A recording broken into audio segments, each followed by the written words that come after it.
most of the cases injury occurs because of this anatomical peculiarity of the skull and also brain and blood vessels. So it is very important.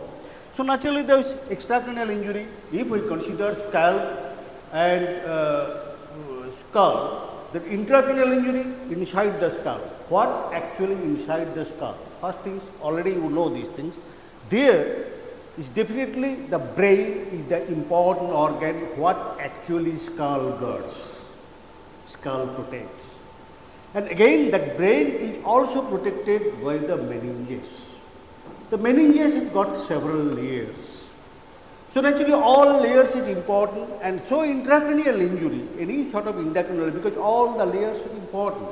The intracranial injury here, so naturally thing is this, EDH, hemorrhage, extradural hemorrhage, SDH, subdural hemorrhage, then SAH, subarachnoid hemorrhage, though there is another layer of meninges, we shall discuss the pia, that means dura, arachnoid and pia, but subdural hemorrhage as such is not classified because pia is intimately adherent to the brain matter. So whatever happens is subdural, it is actually is classified as intracerebral hemorrhage or cerebral hemorrhage. So as per the classifications intracranial injuries, EDH, SDH, SAH and cerebral hemorrhage. That I discussed in my last class. That actually already I told these things. Scalp, scalp, SCALP, that actually signifies the different layers. See, this skin is basically epidermis, dermis. So scalp is also divided. Scalp is skin over the scalp. So naturally it has got all the SCALP, all because it's very important how you explain the severity of the injury or importance of the injury, that all layers is important. It is a anatomical knowledge, because this the first basics medicine, medical science is really the art and science. The basic science of the medicine actually what you learned in the first year. That means anatomy, physiology and chemistry or biochemistry. Earlier it was, there is no biochemistry, not time actually there was actually physiology and chemistry. So naturally these things, it is very important. Here only these things, more you advance in your syllabus, the only things is applications. But knowledge of science of these things, what you learn in your first year. So naturally again try to recap all your knowledge again here to medicine. There is only applications, only applied. But knowledge, basic science of these things is anatomy, 99% science, complete science, then physiology. Knowledge of physiology to understand the medicine, knowledge of physiology is very, very, very essential. If you understand the physiology, you can explain anything in medicine. So it is very important. So here I already discussed that thing. I am not again this repeat. So how actually this discuss these things. Now I am coming to this portions, that is actually the skull or intracranial portions. Again I told you these things. What I am discussing here is nothing different from your anatomical knowledge, because I am discussing now integrated. The teaching is integrated. Naturally integrated means any subject when we discuss, it should be discussed in total, that means step wise, anatomy, physiology, then the subject wise. So here also important again the recap or anatomical knowledge, because it is important. The forensic medicine, the definition is applications of the medical knowledge to aid in administration of the justice. When it law te lage, tara ei medical knowledge lage, why the person died, why that injury is severe, what kind of injury occurred, so that the homicidal. This medical knowledge is important to the law to decide whether the thing is this thing really a offense, that is the of the offense. So that is very important, that knowledge. You will be continuously tested in the court of law. So here you see, again, scalp, already I told these things clear. Then comes the bone, that is skull. Bone is skull. This is the strongest bone, see, protecting the most vital organ, heaviest organ, that is brain. Apart from the liver, there is a relation between the liver and brain. Almost actually when we compare this thing, weight of the liver, weight of the brain is comparable. But the liver increases, the brain weight doesn't change much. With the age, advancement of the age, it's atrophied, but it does not. But liver weight changes. But liver and weight, you know this thing, liver is the largest organ, but peculiarity of the liver is this thing, it can regenerate. No other organ can regenerate, brain never. So this thing is this, so it is protected by the strongest thing is skull. So naturally it is important to know the structure of the skull. Again, I repeat, already you learned, recap, because understanding is very important. Then inside the skull, then another thing is the brain protected by the meninges. Meninges has got several layers. Here you see these things. So first thing the scalp, then skull, then you see these things. Actually the brain here, this brain, it is protected by meninges. Kiki, dura, if it is depth, from outside inwards or inside outwards. From inside outwards it's pad. From outside inwards, that means from skull it's actually depth. Depth or pad, whatever these things, to understand, to memorize the layers of the meninges, it is very easy to understand and to memorize. Outside inwards it is depth, or inside from the brain outwards it is pad. So the pia is the minimum, the lowest limit of the meningeal layer, that is pia, then arachnoid, then dura mater outside or depth. So here is the dura, then layer is arachnoid, then pia. Again there is things, dispositions inside the skull is very important actually to explain the severity of the injury is very important anyway. So naturally again try to remember, I will get this still. This dura mater, again these things, dura mater sometimes splits to enclose the sinuses, that is very important, it is nothing less than. And dura has got two layers, two, not potential, without potential. One is actually which is just under the skull, that is a skeletal layer, then actually the inside these things, that is actually meningeal layers. So dura, but only inside it encloses two splits, sometimes it splits to enclose the sinus. Sinus is nothing but just venous channels and others. So here, this you see this thing cerebral artery, here this thing you see the dura, this sinus, and this is actually arachnoid layer, arachnoid, and one is actually arachnoid granulation. Then is a projection in the sinus. It's very important, because so many injuries are there. Without this knowledge, you cannot explain how that injury happens and why that injury becomes vital or fatal. So this arachnoid granulations is very important. Actually, that produces the things actually here, the CSFs and others. So it's meningeal layers, Venice and pia, this actually brain, tale ki holo, dura, arachnoid and pia almost intimately adherent to the brain substance, it cannot be separated. But arachnoid matters, you see these things, arachnoid and pia, there is potential space. This is very vital information, you must remember. There is potential space, not potential, actual space. That means dutor moddhe gap achi. But this dura and arachnoid, there is a potential space because it can be split to hemorrhage or other things, anything lesional. So this thing is very important. So subdural space, subarachnoid space, there is no subpial space. So naturally that information is important.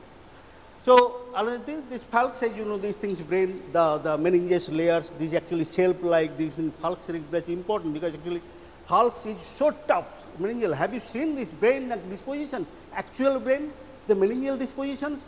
Have you studied this brain intact? The anatomy, I don't know. So naturally that layer is show these things, even simple movement of the brain, suppose acceleration, deceleration, গাড়ি যাচ্ছে, suddenly brake করলে, এই যে head injury, তাতে একসময় হয় কি brain completely cut into two pieces, simply not from outside but from inside by the falx. This একটা দেখবে তোমরা meningesটা এরকম একদম ছুরি, আর brain is so sharp, it cut into two pieces, একদম totally হয়ে যায়, divided হয়ে যায়.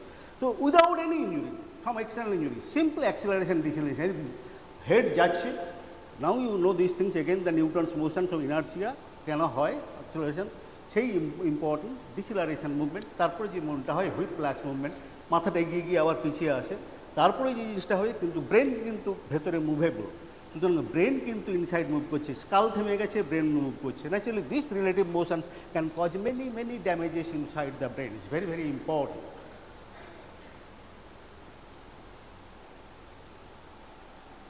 এই ইনফরমেশনসগুলো কিন্তু ভীষণ important in the sense, again I tell this because you are going to appear in the next most vital, you have to pass, you have to pass. The pass means, and that will be MCQ based. MCQ is nothing but informations, concrete informations, because only the option is given right or wrong. There is no question partially right, minimum right, right or wrong. So naturally that basic informations, the informations is needed. So here the informations are given, what we require to actually the answer MCQ questions. So what is these things? You see these things. The cranium and facial bones are let down from the membrane in the membranous. বাকিগুলো long বোনসগুলো কী হয় তোমরা জানোই তো, বুঝতে যে long বোনগুলো হয় কার্টিলেজেনাস এবং সেগুলো থাকে স্ক্যাপোল্ড থাকে, আর ব্রেন কিন্তু মেমব্রেনাস প্রেসিডেন্ট। এর classification not the ossification centres, সেখানে প্রাইমারি সেন্টার্স, লং বোনসগুলো primary centre, secondary centres, epiphysis, diaphysis, metaphysis এভাবে ভাগ হয়, কিন্তু এখানে কিন্তু সেভাবে থাকে না, কিন্তু জাস্ট মেমব্রেনের থেকে ক্লাসিফিকেশন হতে হতে জাস্ট আস্তে আস্তে করে তো ন্যাচুরালি স্কালের ডিসপোজিশন সেরকমই। Posterior ফ্রন্টানেলিস clauses by 8 weeks. এবারে এখানে আবার বলেছি ফ্রন্টানেলিস থাকে অ্যাট বার্থ, বাচ্চা যখন জন্মায় skull is not United, there are lot of causes because skull are divided by the many sutures, frontal, temporal, the occipitals. So now all that are divided by sutures. Gradually with the advance of the age আস্তে আস্তে সুচারগুলো একসঙ্গে unite হয়। তার আগে কি হয়, মাথায় হাত দিলেই বোঝাবে অ্যাট বার্থ একদম ফিল করা যাবে, পেছনে দুটো ফ্রন্টানেলি, পোস্টিরিয়ার ফ্রন্টানেলি, সামনে anterior fontanelle. Anterior fontanelle is the largest. A frontaneity is very important for age determination and is very important for the head injury also, because the child also they suffer from the head injury on delivery সময়, particularly forceps delivery or any kind of things actually that cause the brain injury, cerebral injury, that is actually the real danger to the doctors. So that is they must have the knowledge. So what is fontanelle, and from our side that is important, why the injury occurs, whether doctors are responsible, who are responsible. So naturally for these things it is important. তাহলে posterior ফ্রন্টানেলি clauses by 8 weeks দুটো থাকে। Anterior ফ্রন্টানেলি যেটা থাকে যে ব্রেকমার্স thing, সেটা আপনাদের জানোই, সেটা এসেছে জাস্ট এ ডায়মন্ড শেপের, জাস্ট লাইক দিস। এটা গ্র্যাজুয়ালি জুড়তে থাকে, দ্যাট ইজ 1.5 ইয়ার্সে কমপ্লিট ইউনাইটেড হয়, তার আগে পর্যন্ত কিন্তু এটা চলতে থাকে। জেনারেলি তখন আর থাকে না মেমব্রেনাস, কিন্তু কমপ্লিট ইউনাইটেড হয় কিন্তু 1.5 years. So this information is very important, 18 months. Then shows by interdigitations, যদি দেখে থাকো নিশ্চয়ই স্কালগুলো দেখেছে, আবার এখন আমাদের প্র্যাকটিক্যাল ক্লাসে পড়বে, কারণ আমাদের স্কালটা is very important, very important from the angle of the forensic medicine. Skull is very important. So you will understand, because so many injuries, gunshot injury, MD injury, all these things, so you will learn it again here in our class. We know these things, same thing in the from the different angles. So naturally this thing interdigitation, কীরকম interdigitation দেখবে এরকমভাবে করাতের মতো, like সয়িং এটা থাকবে এরকমভাবে পরপর ঢুকে আছে, সয়িং রয়েছে, that ইন্টারডিজিটেশনস।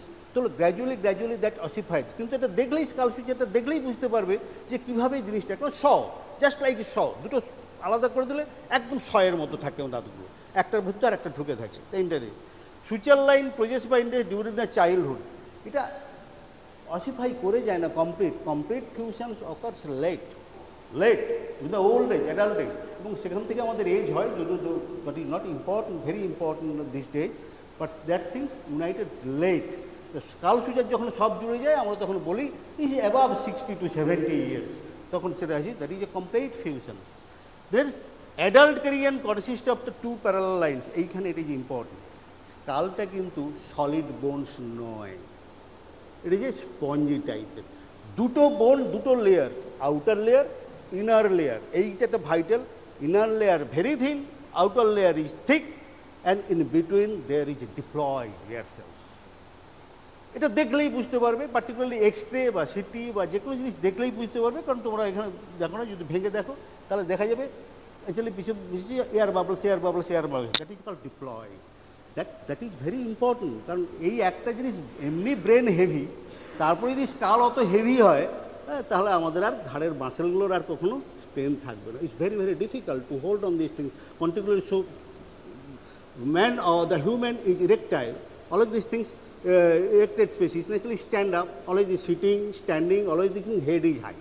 So in that case, to hold the head heavy, so naturally that's why skull made lighter by these things hair cells, and also it increases the resonance. এই যে কথা বলছি তোমরা শুনতে পাচ্ছ, এটা যদি স্কালের এটা না থাকতো এই জিনিসটা হয় না। তো তোমরা দেখো তো সব কিছুতেই একটা তানপুরা, গিটার, সব কিছুতেই একটা জিনিস দেখা যায়, রেজোন্যান্স। তো কথাটাই যদি ফিজিক্সে জানো যে দুটো জিনিস একসঙ্গে মিলে তখন রেজোন্যান্স, তার মানে actually that many Times increases, দুটো ভাইব্রেশন যখন সেম হয়ে যায়, রেজোন্যান্স। জানো তোমরা কি এই গানটা শুনেছো? কোনো ব্রিজের ওপর দিয়ে মিলিটারিকে প্যারেড করতে দেওয়া হয় না। The parade is prohibited over the bridge. Parade means suppose 200 military যাচ্ছে বা পুলিশ ফোর্স, একদম একই রকম, দেখেছো মুভমেন্ট প্যারেড করলে একই রকম সব হয়। কেন দেওয়া হয় না জানো? এটা পিওর ফিজিক্স নলেজ, এটা সব জানো কেন দেওয়া হয় না? 100টা মিলিটারি যদি একসঙ্গে প্যারেড করে কোনো ব্রিজের উপরে, ব্রিজ কিন্তু কন্টিনিউয়াসলি সাংঘাতিক মুভমেন্ট হতে থাকবে, ভেঙে পড়বে। It's not that bomb blast লাগবে। Even the parade of the military and police, the synchronized movements over a bridge can break the bridge collapse. That is called resonance. এটা pure physics knowledge, যার জন্য এগুলো prohibited, করা যায় না। যাই হোক না কেন, ব্রিজের উপরে গাড়ি যাচ্ছে, ভারী ভারী গাড়ি যাচ্ছে, ট্রাম যাচ্ছে, বাস যাচ্ছে, একসঙ্গে যাত্রা আছে, কিন্তু parade is prohibited because of this reason. And here also same things. ওই যে বললাম স্কালের মধ্যে এরকম হোল আছে, আর এই গিটারের মধ্যে একটা থাকে, তানপুরা, গিটার, সব কিছুর মধ্যে একটা করে বড় একটা লাউ থাকে। কেন থাকে? আদারওয়াইজ তুমি ওই তার বাজালে শুনতে পাবে না, সব শুনতে পাবে না। ওই জিনিসের সঙ্গে এয়ারের সঙ্গে ভাইব্রেশন চলে, রেজোনেন্স হয় অনেক বেশি, তার many times that increases. So adult cranium is very important. So two tables, because again I am discussing, it is only anatomical knowledge but applied knowledge. Why it is important? Again I am just becoming very important, because you will study again, but develop interest. Why you study? Why you study? Just it is not that this is chair, table, bench. You study some structures by which you can explain the morbidity, mortality, pathology, and the particularly fatality. Here in our sense, the fatality. So it is very important. So outer layer dura is continuous. এইখানে দুটো important আছে, আবারও আমি বলছি, dura matters কিন্তু স্কালের সঙ্গে লেগে থাকে একটা লেয়ার, আর একটা জায়গা কিন্তু নিচের দিকে কিন্তু মেনিঞ্জেসের সঙ্গে লেগে থাকে, যেটা অ্যারাকোয়েড থেকে একটু আলাদা। কিন্তু এইখানে একটা জিনিস দেখো, dural layer of dura is continuous with the extracranial periosteal layer of the skull through sutures in a childhood. এটা কিন্তু ভীষণ ভাইটাল ইনফরমেশন। স্কাল সুচারের থেকে ইনসাইডের ডুরা ওপরে কিন্তু কানেক্টেড থাকে, এবং সেটা গ্র্যাজুয়ালি কিন্তু স্ন্যাপড হয়ে যায় with the development with the sutures. That is important, because actually the spread of the infections from the outside the brain, outside the skull, goes directly inside because of these layers, and there actually venous channels, the emissary veins and all these things that connects. So it is very very dangerous scalp abscess or skull suture, which makes actually infected and directly that spreads to the brain. That is very vital, that information. Scalp vein communicates, another information. Scalp vein communicates, কিছুই নয়, মাথায় একটা ছোট্ট ঘা হয়ে আছে, একটা abscess হয়ে আছে, তো তো মরেই গেল, সাংঘাতিক fever, high fever, then actually there spasms and the dies. Why the person dies so suddenly? So for that things, this information and how that spreads into the brain, this anatomical configurations is very essential. Thinnest area of the temporal bone, একটা জিনিস মনে রাখবে, আমি আগে আর বলেছিলাম, স্কালের is not uniformly thick. Which bone is the thickest? Scalar, occipital, temporal, parietal, frontal. তাই তো নাকি? মনে পড়ছে কিছু? কি আছে occipital, temporal, parietal, frontal. Frontal single bone in fetal life, it's two in the actually connected with the metopic suture. Again, these things that is important from our part. That is the things metopic suture. Probably you have not seen what is the sutures metopic suture. So naturally these things, তাহলে তো thickest কোনটা? General knowledge কি হয়? Which bone is thickest in the skull? Huh? Occipital. And occipital portion, where it is more thicker or thickest? Occipital bone এদের মধ্যে thickest. তার মধ্যে কোন জায়গাটা বেশি thick সব থেকে? Always these things where that unites. So naturally occipital protuberance is the maximum. That information is very, very important because head injury is so important. Head injury, that is information is important because where actually injury occurs and how much trauma cause injury in the inside the brain, that is important, that depends upon the anatomical configurations. Intracranial injury can occur without fracture skull. তোমাদের মনে হচ্ছে যে লোকটা মরে গেল, কিচ্ছু হয়নি, বাইরে থেকে পরে বোঝার কোনো উপায়ই নেই। এখানে আমি বলেছিলাম একটা কথা, মাথায় ধাক্কা না মেরেও, মাথায় চোট না মেরেও কিন্তু লোকটা মরতে পারে। এবং যখন দেখা যাচ্ছে আলটিমেটলি অটোপসিতে বা এদের সময় দেখা যাচ্ছে there are so much of the hemorrhage inside the brain, inside the skull, intracranial hemorrhage. That is the peculiarity of these things. Because without any direct trauma to the head, severe and fatal head injury may occur. Why? Because of these particular configurations. So, our presence of the fracture indicates severe. তাহলে আমরা কখনো বলি যে স্কালে fracture নেই, তো কী হয়েছে? কিন্তু লোকটা মরে গেল, হেড ইঞ্জুরি বলছি। আরে ফ্র্যাকচার স্কাল নেই, স্ক্যাল্পে কোনো ইঞ্জুরি নেই, there is no bruise, no nothing, inside of the you said this head injury. Actually, they will directly question. So you will say these things, this is the things. Our medical knowledge on these things, yes, that happens. That happens and that is very, very common in case of the brain or intracranial. তাহলে কী হচ্ছে? Without direct trauma to the head, external trauma or force to the head, the fatal and vital injury can occur because of this particular anatomy of these things, head and the brain. তাহলে একটা জিনিস হচ্ছে যে important, কারণ এটা very, very common questions তোমাদের থাকবেই, the skull fractures. Common question skull fracture যেন আসে, আর এমসিকিউতেও কিন্তু এই যে স্কাল ফ্র্যাকচারটা কী, আমি একটা just today this class head injury is very very long classes, actually I use to take 6 classes. So naturally I shall try, actually these things I am explaining only so that you can understand. I know these things, class is to understand, it is not to just complete my class just by saying something. So if you understand, it's better. I am trying. The skull fractures, তাহলে স্কালে যদি লাগে skull fracture হয়, তো সবাই জানে skull fractures হয়। তো skull fractures is not just a fracture like long bone, the varieties of the fractures may occur because skull is composed of too many bones and united by the sutures, and sutures sometimes united, may not be united. So naturally these things, so naturally fracture occurs differently. So what are the fractures? How fracture occurs? This is a peculiar things. I already explained these things. It is a composed of the two tables. কি বলছি? Inner table, outer table. Inner table thin, একদম পাতলা, outer table thick. আবারও বলছি, head injury মাথায় মেরে করা living পার্সনদের করা ইজ ডিফিকাল্ট, কিন্তু স্কাল ডেড পার্সনদের হেড ইঞ্জুরি করা, স্কাল ভেঙে দেওয়া আরও ফার ইজিয়ার। কেন? Why? The outer table is thick but elastic. Inner table is non-elastic, thin, non-elastic. So it fractures easily inner table than outer table. এইখানে একটা জিনিস দেখো, এটা হচ্ছে কীভাবে স্কালে ফ্র্যাকচার হয়, এই যে mechanism, it is actually taken for a very famous book, Bernard Knight. তো Bernard Knight, it is called a Stark Hook illustrations. মাথায় মারলে হাতুড়ির বাড়ি, লিভিং বোন, ডেড বোন, আমাদের বলতে হবে যে মাথা তো মারলাম, ফ্র্যাকচার আছে, তাহলে ফ্র্যাকচার কি হবেই? হয় না, ফ্র্যাকচার হয় না, don't try to protect. And if fractures, where it commonly fractures, that is very important. You see these things, skull, হাতুড়ির বাড়ি, naturally is force. Because of elasticity, it got deformed. তাই তো নাকি? যে কোনো ইলাস্টিক জিনিসে যদি আমি চাপ দিই, ডিফর্মড হবে।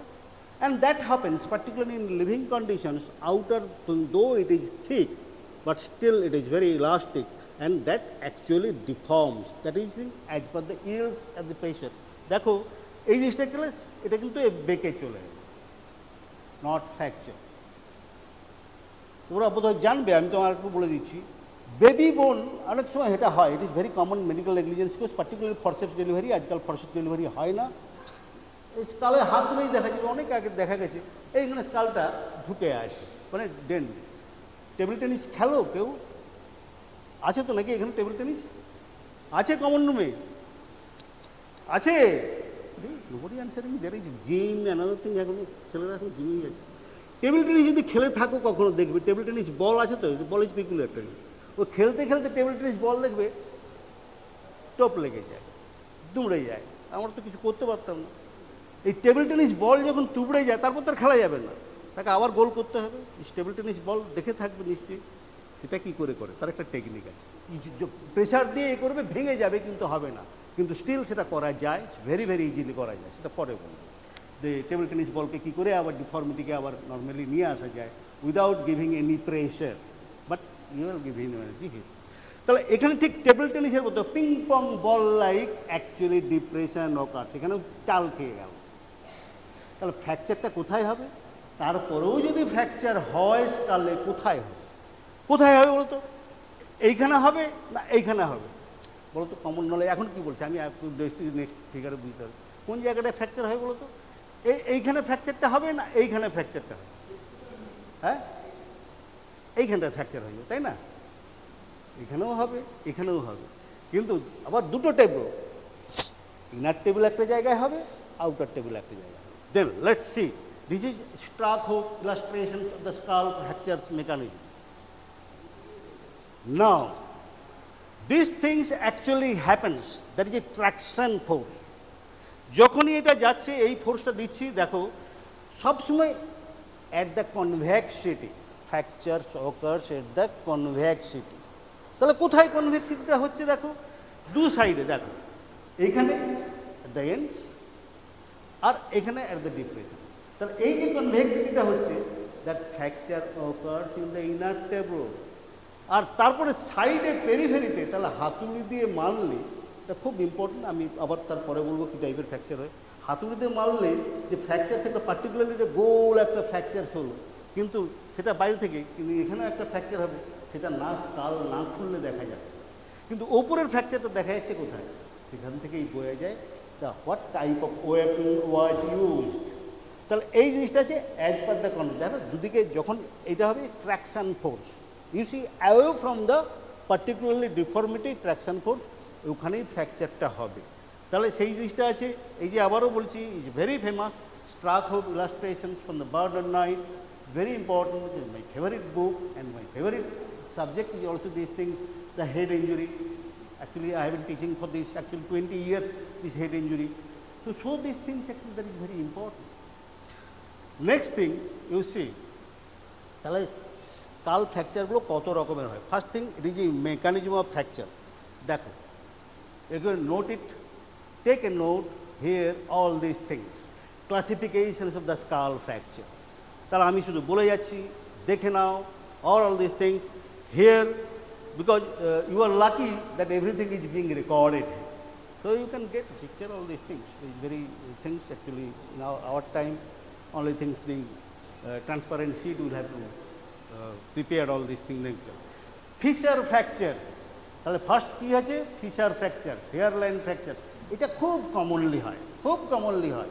মোটর বাইক থেকে, ম্যাক্সিমাম মোটর বাইক থেকে পড়ে গেলে, হেলমেটও আছে, পড়ে গেল, তারপরে যে ফ্র্যাকচারটা হয়তো ভেতরে একটু আছে, দেখাই যায় না, দেখাই যায় না, এক্সরেতে বোঝাই যায় না, সিটিতে মিস করে যায়, সিটিতে মিস করে যায়। That hair line fractures, but very very indications of the fractures of the force, that is a hairline fracture. All it is not this motorcyclist accident. এই যে নামও তার এই জন্য আছে, কী নাম আছে এর? এই যে মোটরসাইক্লিস্ট ফ্র্যাকচার্স। ম্যাক্সিমাম টাইম মাথা গাড়ি থেকে যখন পড়ে, বাইক থেকে যখন পড়ে, তাতে হেডটাই লাগে। হেলমেট দেওয়া থাকলেও ইঞ্জুরি হয়। Helmet definitely protects, and good kind of helmet protects.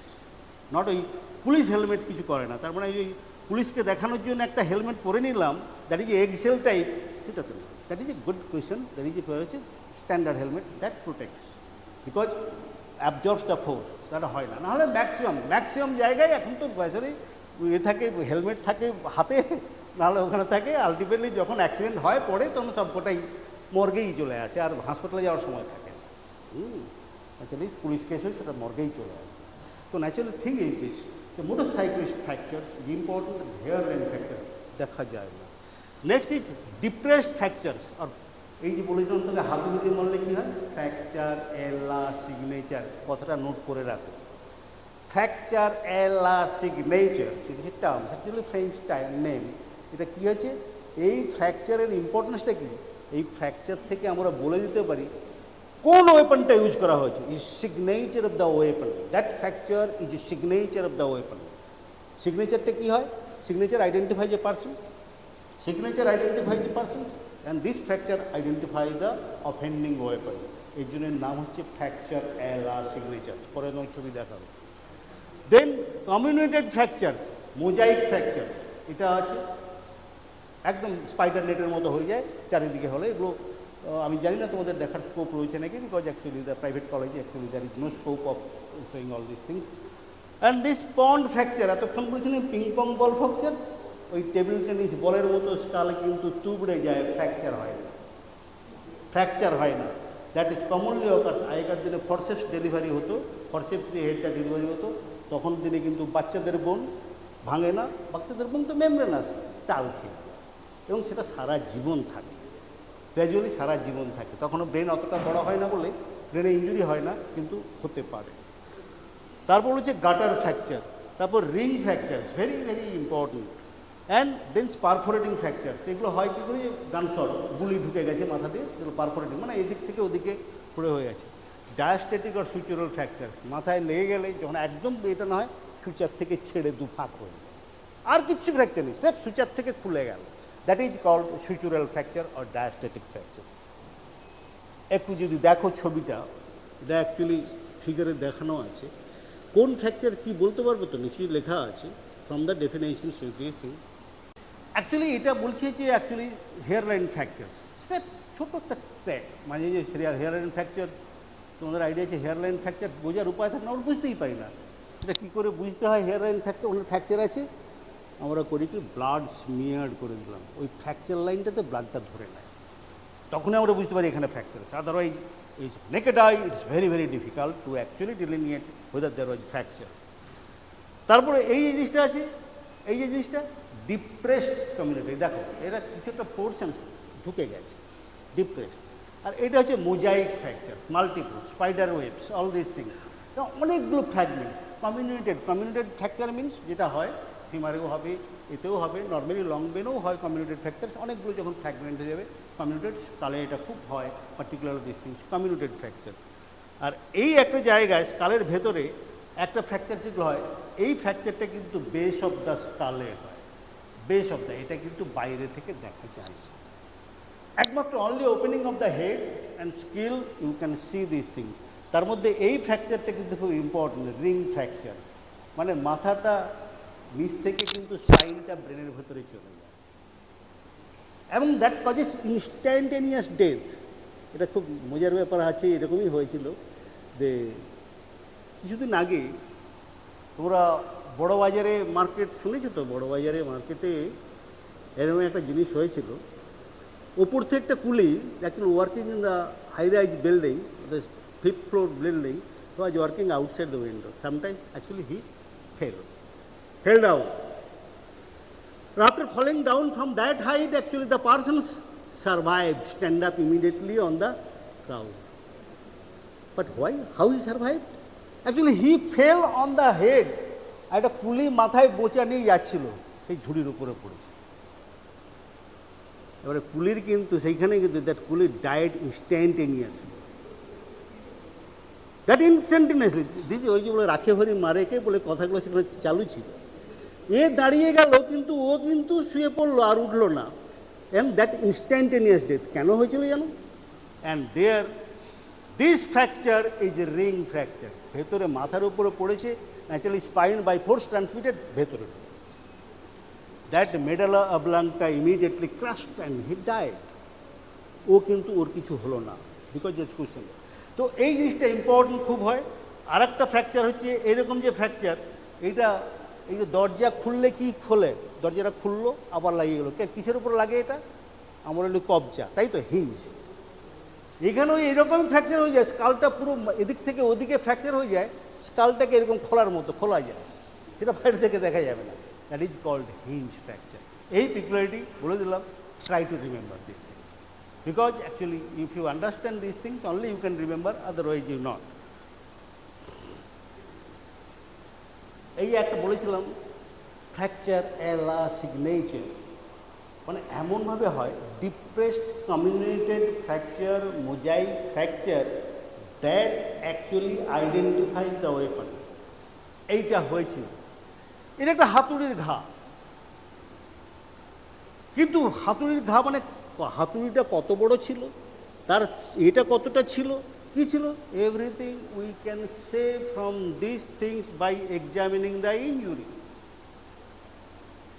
এখন দেখো একদম ঠিক গোল, হাতুড়ির মাথায় যদি গোল হয় এদিক থেকে হয় সেরকম আছে, তাহলে কী হবে, এখান থেকেই বলে দিতে পারা যায় ওই হাতুড়ি দিয়ে মেরেছিল এবং things that was by this things, and so it identifies the offending weapon. এর জন্য এর নামটা কী হচ্ছে signature. As signature identifies a person, this fracture identifies the weapon, clearly identifies the weapon. Not definitely, but definitely we can give idea, yes, this thing, and it is called fracture Ella signature. এটা একটা দেখাচ্ছি, এটা কিন্তু কি মনে হচ্ছে, এটা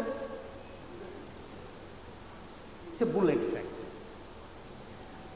bullet মাথার ভেতরে ঢুকে গেলে, জাস্ট বাইরে থেকে এরকম, ভেতরে you think inside different kinds of fracture it occurs, but here it perforates. Not only it perforates, it also fractures, and that is important. And from there, this fracture, লাঠি দিয়ে মারলেও হয়, we can say, কিন্তু তিনখানা bullet যদি ঢুকতো, কোন বুলেটটা আগে হয়েছে কোন বুলেটটা পরে হয়েছে সেটা বলে দিতে হবে, সেটা আমাদেরকে বলে দিতে হবে। If the two bullets were fired and that both are penetrated the head, we'll have to say which bullet actually hit the person first and which bullet next, and that is called the Pape's rule. Again these things, লাঠি দিয়ে আমি দুবার মারলাম, দুটোই হলো, একটা এতে মারলো, পুলিশে মারলো, যেখানে হচ্ছে পার্টিকুলার পুলিশ অ্যাসল্টে এটা হয়, তো কোন লাঠি কখন পড়েছে, এই লাঠিটা আগে মারা হয়েছে ওই লাঠিটা পরে মারা হয়েছে, লাঠিটা থার্ড মারা হয়েছে, সেটা আমাদের বলে দিতে হবে। That is very important. So first, second, third, and that by these things completely analyzing, there is a rule also these things. যা একটু পরে বলছি। এই দেখো, এটা দেখেছো তো নাকি, এরকম স্কাল তো দেখেছো, কাটা স্কাল দেখেছো তো, এই base of the skull is so complicated. You see this thing, you see কতগুলো আছে fossa, anterior fossa, middle cranial fossa, posterior fossa, আর প্রত্যেকটার কাছে কিন্তু রিজ আছে, and most sharpest ridge is this. এই যে জায়গাটার একটা রিজ কিন্তু শার্প, ভীষণ sharp, and brain is so thick, soft, and it's mobile. ওইখানে কিন্তু হিট করলো, এই জন্য কী হয়, ব্রেনটা সব কিছু করার পরে এই ব্রেনগুলো এখানে হিট করতে পারে, এটাতে হিট করতে পারে, আর সবচেয়ে posterior cranial fossa thickest and most compact আর স্মুথ। পোস্টেরিয়র ক্রেনিয়াল ফোসার মধ্যে কিন্তু বেশি রিজ টিজ কিছু নেই, এই জন্যই ইঞ্জুরি ইনসাইড দ্য স্কাল, ব্রেনের কিন্তু ম্যাক্সিমাম ইঞ্জুরিগুলো হয় কিন্তু এই মিড ক্রেনিয়াল ফোসা, এমনকি মাঝখানে কেটে যায়, ছুটে যায়, কিছুই করে বাইরে থেকে কিচ্ছু বোঝা যায় না, বাইরে থেকে বোঝার কোনো উপায় নেই, কিন্তু দিস ফেটাল ইঞ্জুরি অকার্স। কেন এই বেস অফ দ্য স্কাল, বোধহয় আমরা এখন মনে রাখছি, তাহলে কী হবে, অ্যান্টেরিয়র ক্রেনিয়াল ফোসা, এখানে কী থাকে, ফ্রন্টাল লোব, মিড ক্রেনিয়াল ফোসা, জানো তো নাকি, এগুলো মনে রাখতে হবে। And this ridges, and particularly this actually the temporal, this particular, it is very important because actually it's actually composed of the many bones. তার মধ্যে particularly এখানে ফ্র্যাকচারসগুলো খুব বেশি হয়, বেস অফ দ্য স্কালে ফ্র্যাকচার হয়, there is different kinds of the fractures different, ওখান থেকে বুঝতে হবে কী জিনিস কোথায় থেকে নাকি থ্রেট হয়েছিল। আর একটা জিনিস, এই যে দেখছো রিং ফ্র্যাকচারটা হয় কিন্তু এটা কি, এটা কি, এটা কি, ফোরামেন ম্যাগনাম, ঠিক এর চারদিক দিয়ে ওই যে কুলির যা ফ্র্যাকচার হয়েছিল এইখানে, বিকজ ইটস ট্রান্সমিটেড ফোর্স, মাথার উপর থেকে পড়লেও হবে বা নিচ থেকে, ফল ফ্রম হাইট, এটা হয় তো ফল ফ্রম হাইটে কেউ হিলে পড়তে পারে, কেউ অ্যাকচুয়ালি হিপের উপরেও পড়তে পারেন, brutal reasons, and in that cases that ring fracture and that causes instantaneous death, বেঁচে থাকার কোনো চান্স থাকে না। কিন্তু অনেক head injury, fall from the height, very height, তারা বেঁচে গেছে উইথ ইঞ্জুরি, স্পাইনাল ইঞ্জুরি হয়েছে। কিন্তু এই ইঞ্জুরিটা পার্টিকুলারলি হলে that is very peculiar ring fracture. আরেকটা যে তোমাকে বললাম যে হিঞ্জ ফ্র্যাকচার, পার্টিকুলারলি এই লাইনেই হিঞ্জ ফ্র্যাকচারটা হয়। এই যে বললাম না স্পিনোফিসিক জাংশন, এই লাইনে এদিক থেকে এদিকে একদম হয়ে যায়, আর স্কাল্পটা পুরো এইরকম দরজার মতো খোলা যায়, এরকম করা যায়। সেটা আবার বাইরে থেকে বোঝার উপায় নেই, কারণ বেস অফ দ্য স্কাল্প এখান থেকে দেখা যায় না, এটা ভেতর থেকে কেটেই দেখতে হবে। So naturally that is very important, and that depends particularly এখানে that base of the skull composed of many small bones, and there are many sutures, and that is important to explain EDH and SDH. Again I shall discuss EDH. The most of the football player and cricketers even died because of this EDH, and so these things. Why the EDH common in the young, why not in baby or the old age, that is another thing. এটা তাহলে মনে থাকে যেন base of the skull, try to remember.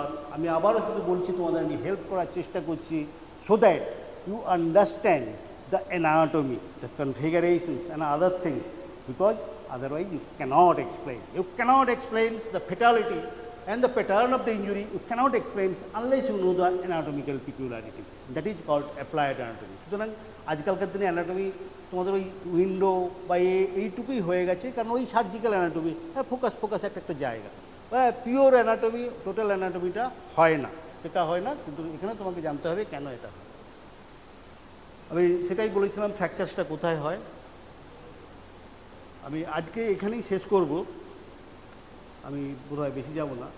আমি একটা কথা বলেছিলাম, আমি ফরেনসিক অ্যানাটমি যখন বলছি, আমি বলছি ফরেনসিক অ্যানাটমি। কেন ফরেনসিক অ্যানাটমি বলছি? The forensic importance of the anatomical knowledge. আমি ফরেনসিক বলবো ফরেনসিক অ্যানাটমি, সার্জিক্যাল বলবে সার্জিক্যাল অ্যানাটমি। সবসময় সার্জারি পড়তে হলে অ্যানাটমি করতেই হবে। প্যাথোলজি যখন বলবে কোনো একটা প্যাথোলজিতে পার্টিকুলারলি কোনো অর্গানস, কোনো লুপস এখানে হয়, কেন হবে? ডিওডেনাল আলসার যদি বলে ডিওডেনাল আলসার কোথায় হয়, কী জায়গা, তার একটা অ্যানাটমির পার্টিকুলারলি পিকুলারিটি আছে। তো এখানে where this things, it is rarely the skull fracture itself that is a danger to life. মাথা ফেটে গেলেই কেউ মরে না, স্কাল ফ্র্যাকচার হয়ে গেলেই মরে না। তাহলে স্কাল ফ্র্যাকচার ইম্পর্টেন্ট কি? ইয়েস, উইদাউট স্কাল ফ্র্যাকচার সেই জন্য করেছে, but the concomitant effect of the transmission force upon the cranial contents, মানে আমার মাথাটা ফেটে গেছে, that is not important, but that signify তার ভেতরে যে ওই যে ফোর্সটা গিয়ে ভেতরে ব্রেন কতটা ড্যামেজ করেছে বা মেনিঞ্জেস কতটা damage, that depends upon that. Skull protects the brain. So that is the thing, skull fracture does not actually say that actually yes, the person is died because of this activity. No. The thing is this, only it indicates severity of the force. ভালো রকমের force না apply করলে হবে না, এবং that is direct trauma. এই যে বললাম, গাড়িতে যেতে আমি ব্রেক দিলাম, সাডেনলি এটা হয়, খুব বেশি হয়, the person driver dies because of this whip, plus মাথাটা একবার ঝাঁকলো, সে কিন্তু ওখানেই কিন্তু স্পট ডেড গাড়ির মধ্যেই। এবং সেখানে যে চেষ্টা হয়, সে যদি সেভ করতে পারে সেভ করবে, সেখানে কোনো ইঞ্জুরি নেই, মাথা লাগলোও না, কিছুই না, বেল্ট আছে, সব আছে, মাথাটা শুধু whiplash injury. It is so severe that actually causes death and instantaneous death inside the vehicle, and that is important to decide why the person died, whether the other who is at fault. The presence of skull fracture is, however, an indication of severity of the external force. এই যে আমি বলেছিলাম না এক্সট্রাক্রেনিয়াল injury, আমি এখনও intracranial যাবো না, আমি পরে যাবো। ইন্ট্রাক্রেনিয়াল ইঞ্জুরির অনেকগুলো ভাগ আছে। এই এক্সট্রাক্রেনিয়াল ইঞ্জুরি একটা পিকুলার, আই ইঞ্জুরিটাও ঠিক তাই। The pressure on the eye can cause death. জোরে চোখের উপরে প্রেশার দিলেও কিন্তু মানুষ কেন মরবে? কেন চোখের উপরে প্রেশার দিলে মরে কেন? এক থাপ্পড়ে মারা যায়, সেটা তো জানো, শুনেছো বোধ হয়। Probably you heard. হোয়াই? কেন? সে থাপ্পড় বলে কমন কেস। তা সে কাল দিস থিং, সে বউ মেরেছে, থাপ্পড় মেরে বউ মেরেছে, কেন জানো?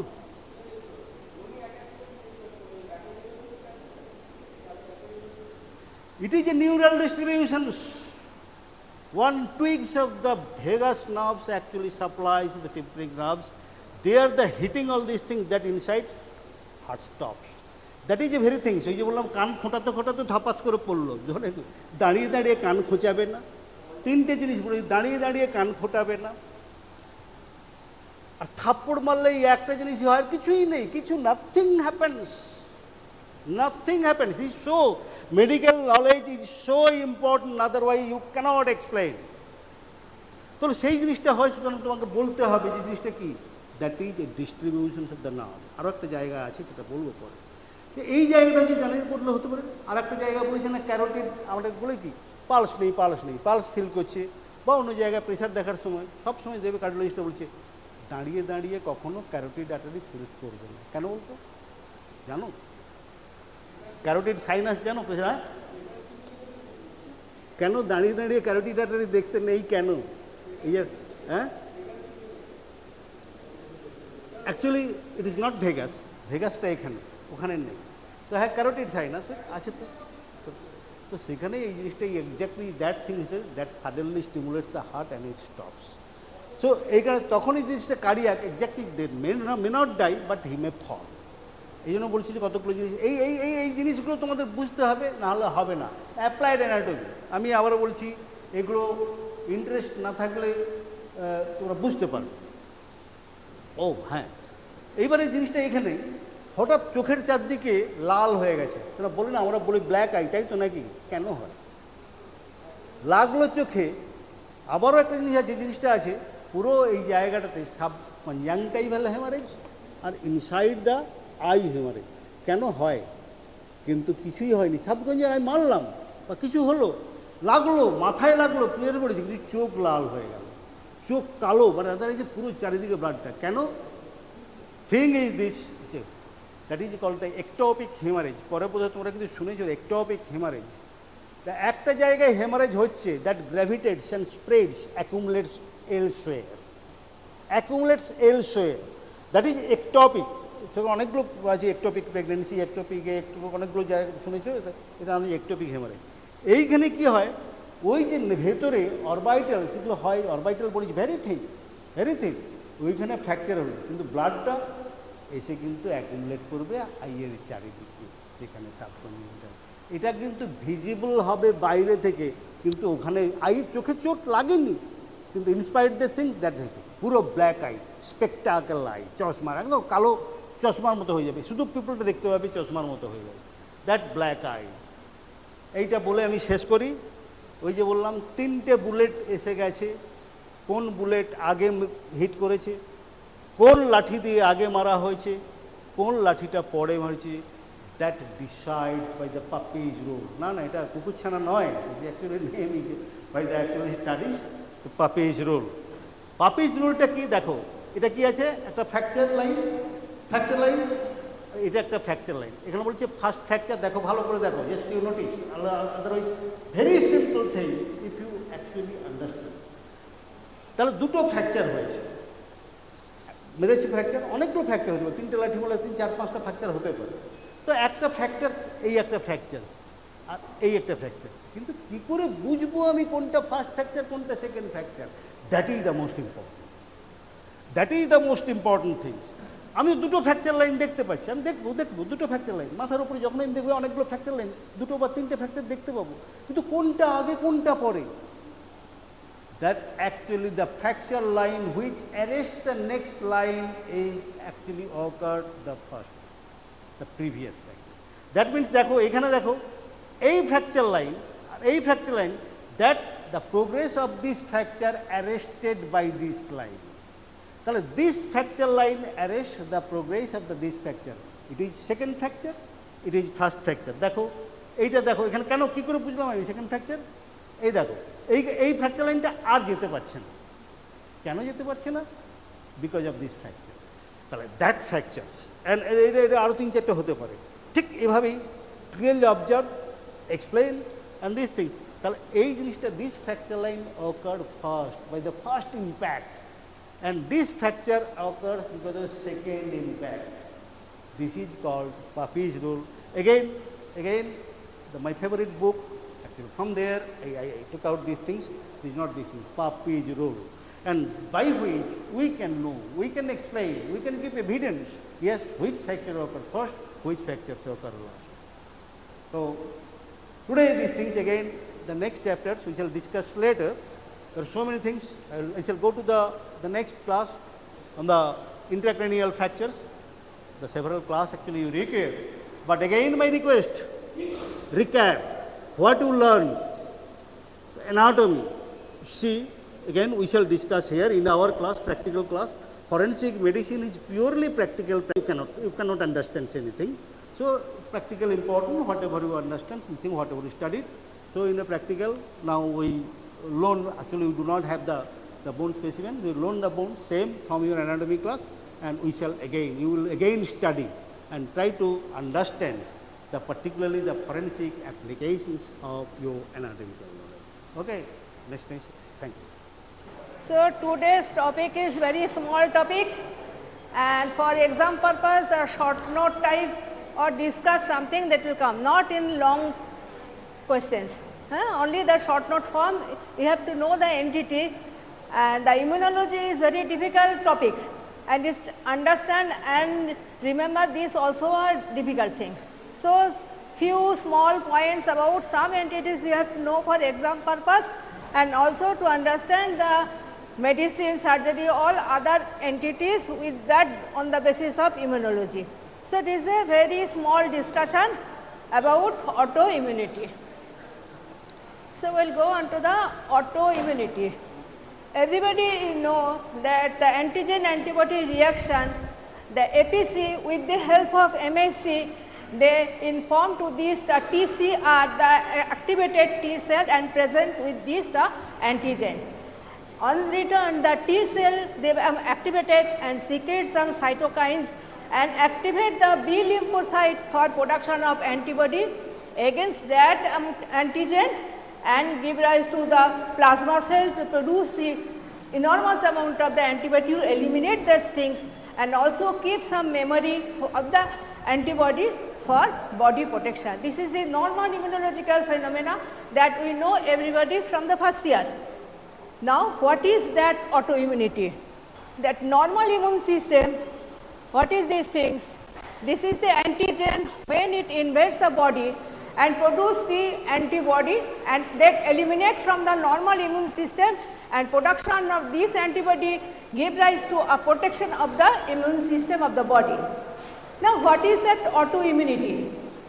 Autoimmunity means that immunological reactions, autoimmunity, that is the against this normal or body or self antigen, and this antigen present within this system, that is the antigen is the self, and the antibody they reacts with these things, produce the antigen antibody complex against the self antigen and give rise to a disease and destruction of the tissue. This is the autoimmunity. That means the antibody is produced against the self antigen, that is autoimmunity.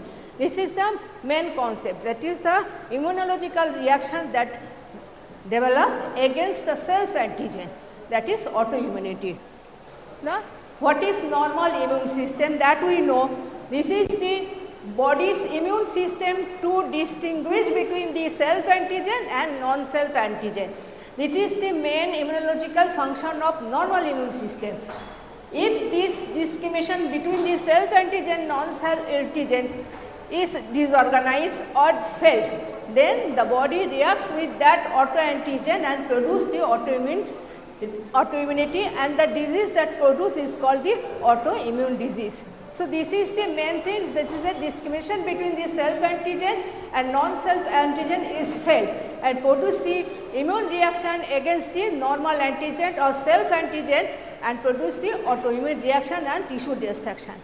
Now, how they overcome in the body? We have several antigen, self antigen, but body is not reacting with that antigen as the tissue destruction or reaction. And this immunotolerance is come. What is this immunotolerance? That is the autoimmunity they produce against the self antigen and produce the destruction by the production of the antigen antibody reaction is failed and produce the autoimmune reaction. And loss of tolerance, this withstand of this tolerance against the self antigen when they fail, and this is produce autoimmune disease. So, autoimmunity is the immune system, the inbuilt capacity to discriminate between the self antigen to non-self antigen and prevent the without any the action could produce that without any tissue destruction. That is the normal immune response.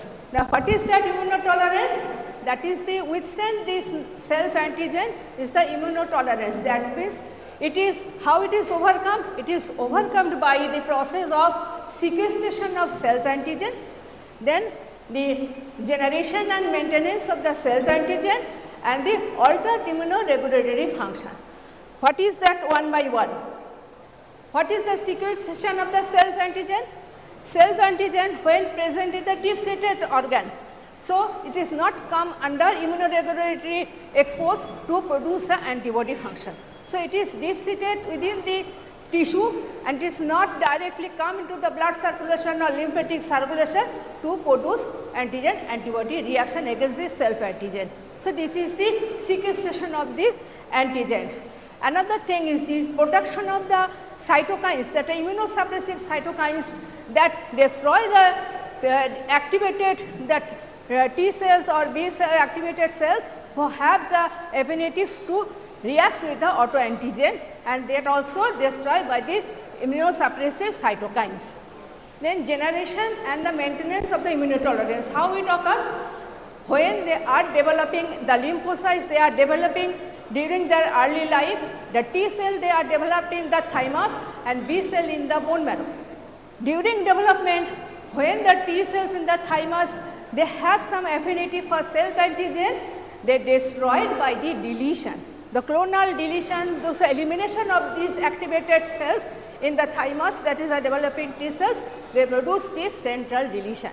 Same way in the bone marrow, the lymphocytes when they are developed, they also the reactive lymphocyte they also destroyed by deletion or by reactiveness, that is the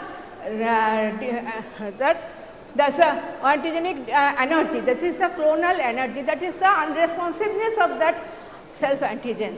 So, in the thymus and the bone marrow, in the central immunological mechanism, they are either deleted or give rise to energy for the prevent the action against the self antigen.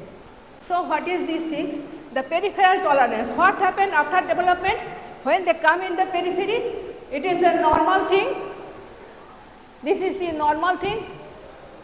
This is the normal response. When activated T cells, they are normally react for antigen antibody reaction. What is energy? Then functional unresponsiveness of that activated cell is called the energy. Deletion means the cells they are central deletion by apoptosis, they destroy by apoptotic mechanism, and this is the there is no reaction then against the self antigen, that is the energy. Now deletion and energy destroy the reaction of the antigen antibody reaction. One more thing is the suppression. This is the cell which are activated, they are suppressed by the cytokines, immunosuppressed cytokines, they also delete by deletion and by apoptosis and by the cytokines and give rise to the antigen antibody reaction against the self antigen. So, immunologically they are autoimmunity is overcome, that is the immunotolerance. This is the central tolerance, the thymus, they are developing lymphocytes, they are destroyed by central deletion of the lymphocytes.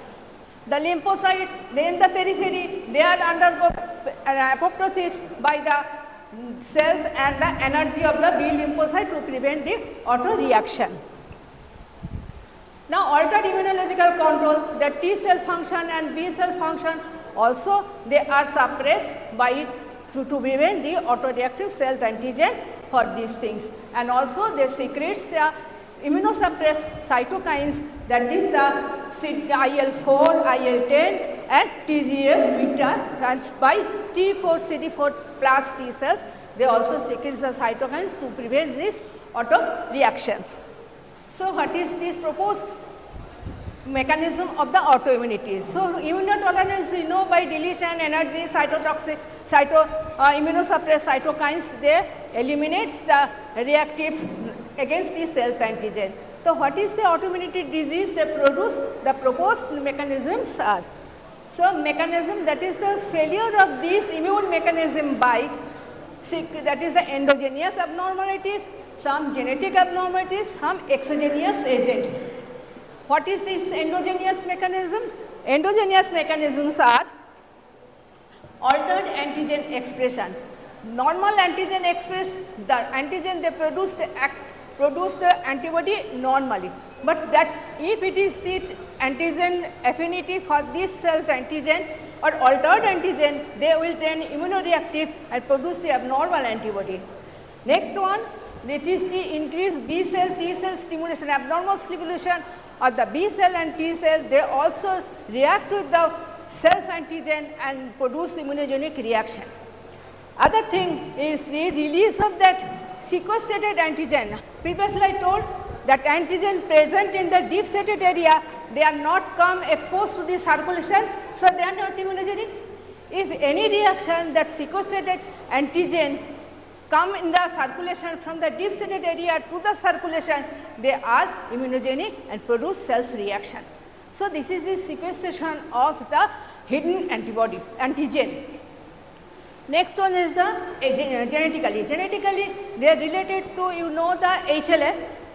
They have different allele for MHC. So, any alteration of this HLA MHC molecules or allele, they give rise to a reactive changes in the hypersensitivity reaction, and the presentation of the APC to the TCR to the T cells are also defective and produce the self reactive antigen and produce reactivity.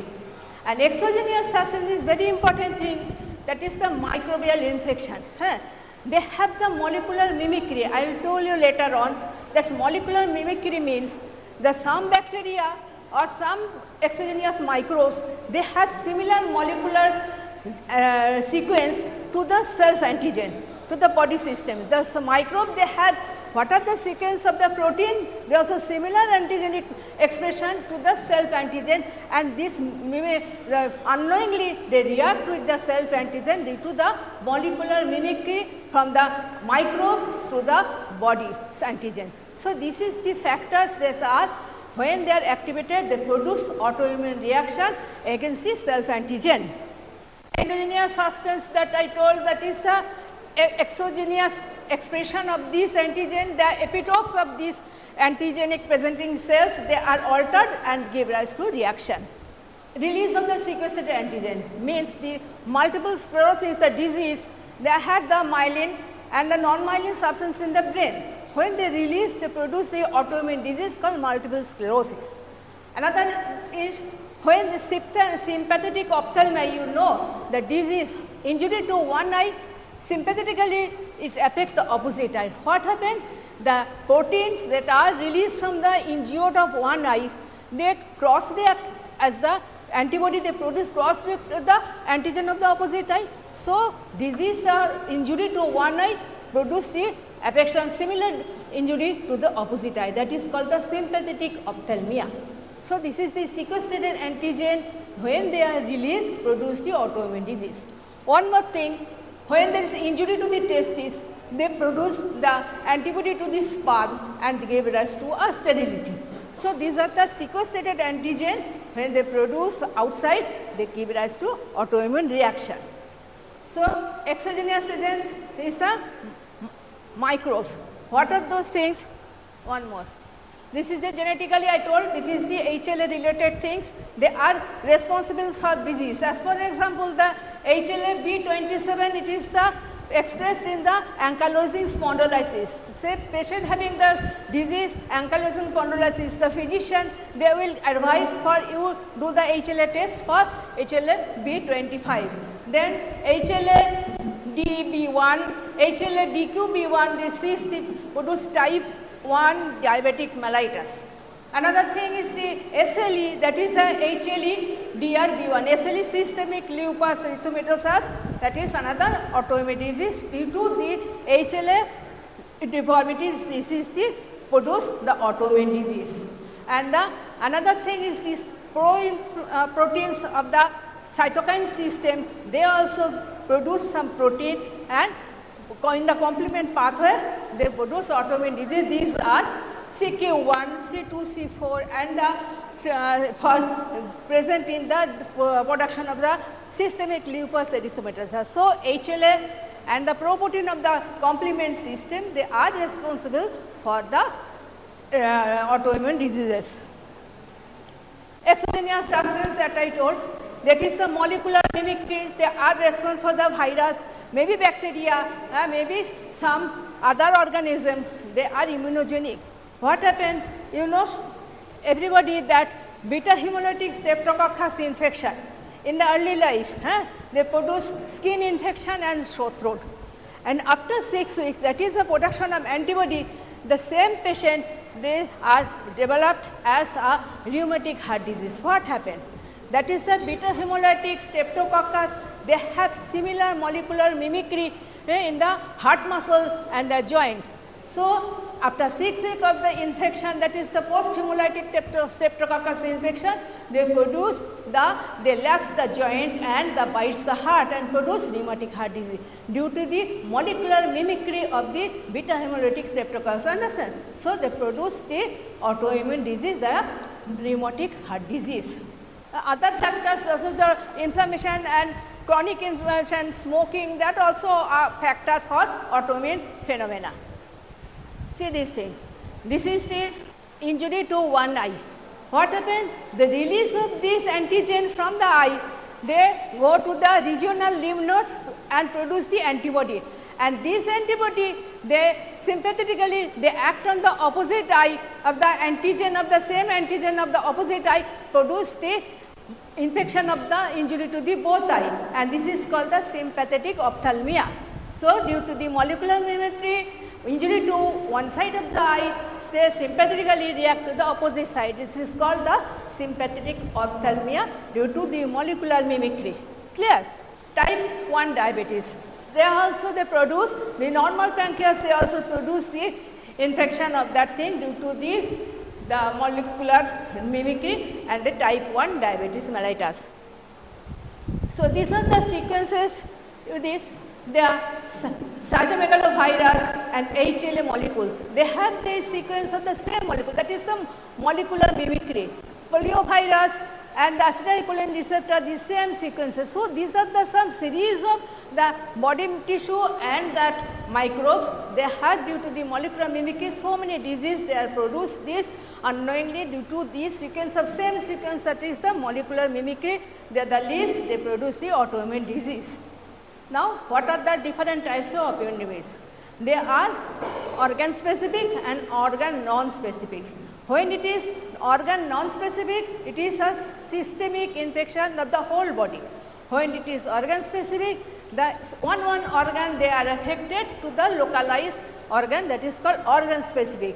When it is systemic specific, that is the organ non-specific, whole body system affect.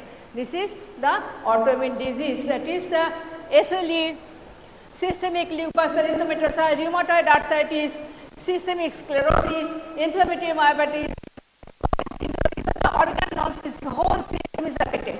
Organ specific, endocrine, GI, hematological, other, all are specific organ, they have different separate autoimmune diseases are responsible for this autoimmune reaction. Now, some criteria for these things, I am not going in detail, some laboratory criteria, some clinical features, they are in favor to autoimmune disorders, not going in details. So, these are the evidence that this disease is suffering from a autoimmune disorder, the evidence, some clinical evidence, some laboratory evidence.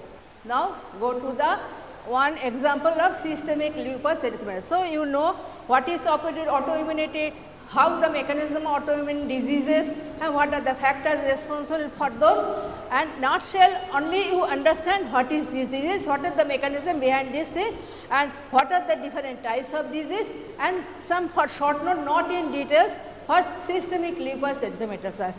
As when you go to the medicine, you have to learn in details, and when you go to the post graduation, you have to know in details, but you have short time, no need to go in details. If you know the details, you need sometimes, if you are interested, you can go to the book and in details. So, for exam purpose, as we have short time, the only few nutshell about SLE, the systemic lupus erythematosus will go.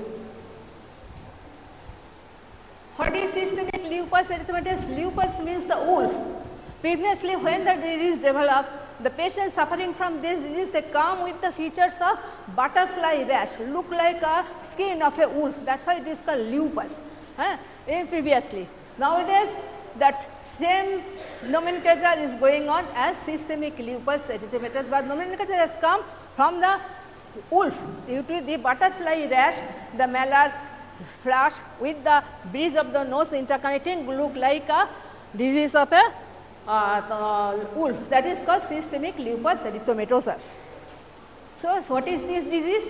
It is characterized by the long standing inflammatory disease caused by the presence of various interaction of the genetic, environmental, humoral interaction. So, this is the chronic inflammatory disease produced due to interaction between the environmental factor, genetic factors and the endogenous factor, and affecting the whole body in the most vital organ, that is the heart, kidney, lungs, liver, all those things produces systemic infection. This is the systemic lupus erythematosus. And one more thing, these are two types, systemic lupus erythematosus and discoid lupus erythematosus. When systemic lupus erythematosus, when all the body things is affected, that is called systemic, and discoid, they produce the same disease concentrate in the skin without any systemic manifestation, called discoid lupus erythematosus, that is DLE. SLE is systemic and the discoid is the DLE. So, this is the SLE types. Pathogenesis, you know, immune system alteration produce anti-nuclear antibody.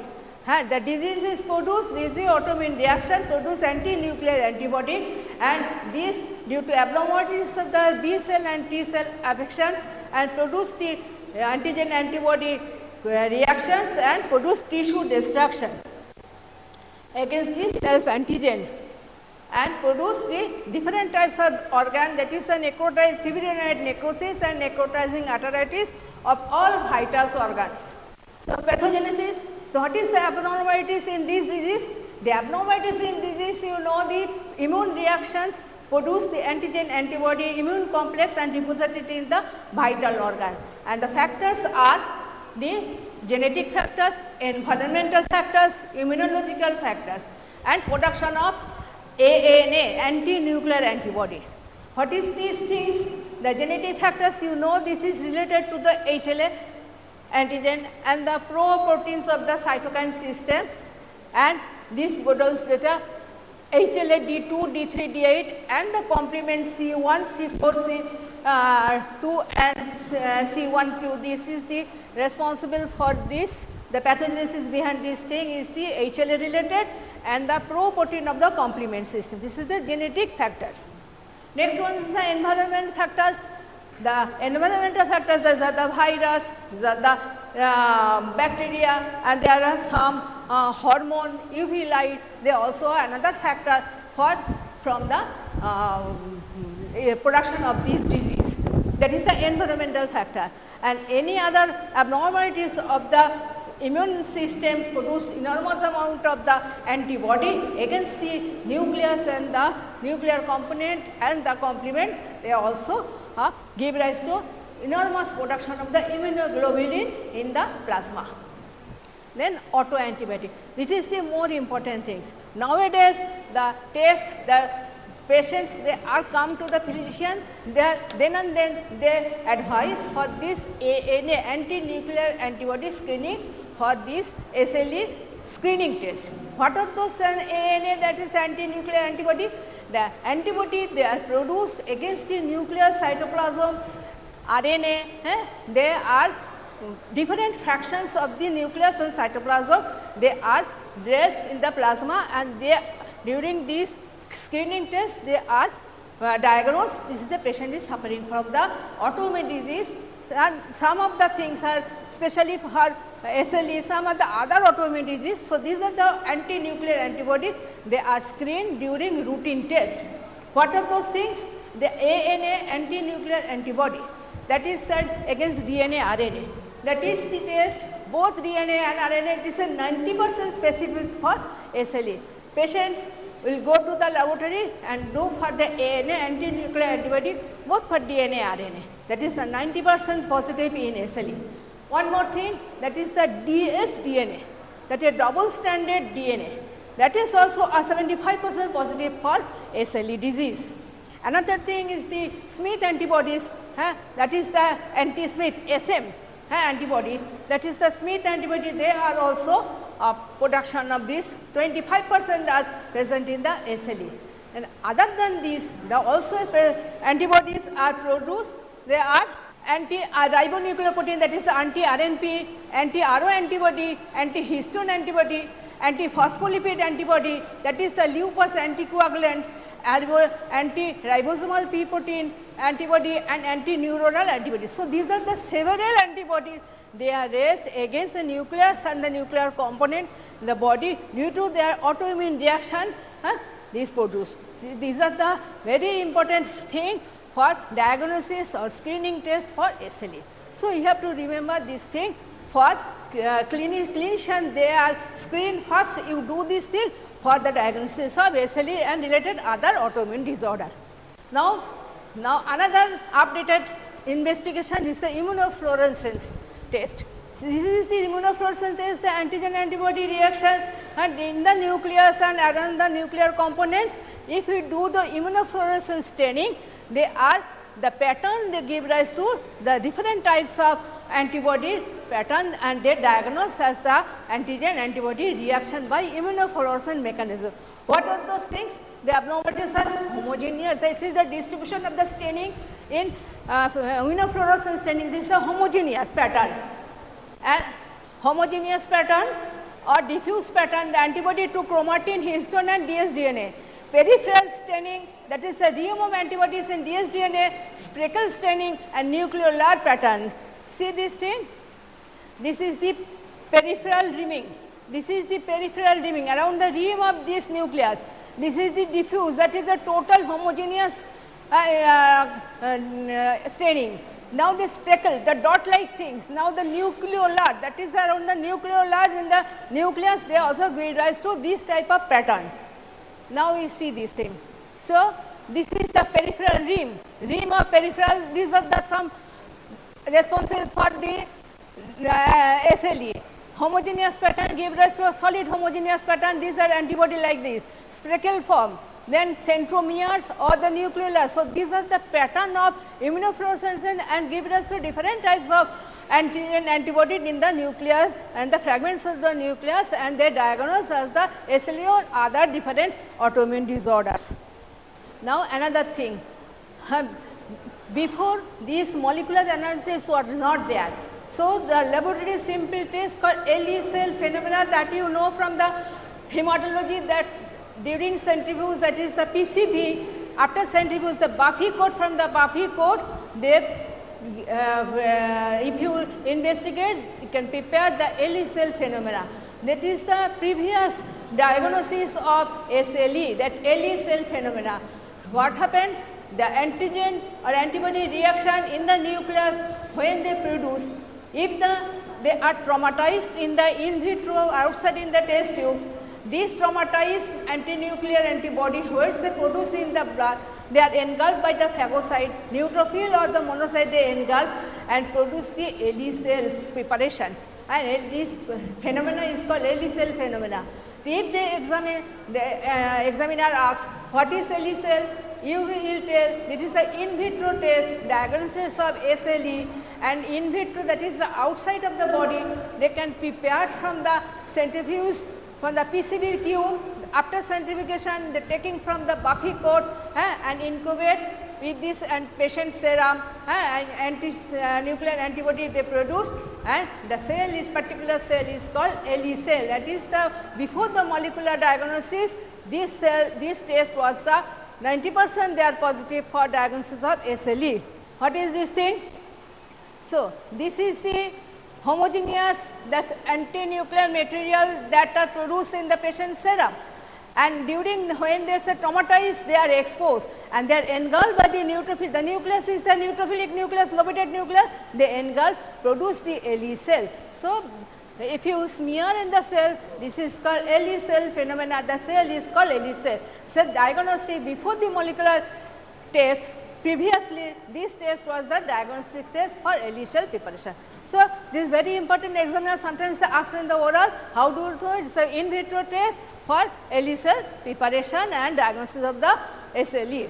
Now, come to the manifestations, clinical feature. So, you know what is that thing and what is autoimmune disease, what is the mechanism of this thing, what are the different types of thing, what are the pathogenesis that occurs, and now what is the molecular diagnosis, now the clinical feature. According to the system they are affected, the manifestation also come, that is the butterfly rash, that is the lupus, that is the wolf-like area, the butterfly rash, maybe fatigue, maybe fever, photosensitivity, then mouth ulcer, hair loss, joint pain, loss of appetite. These are the different types of clinical features, they are presented with these things.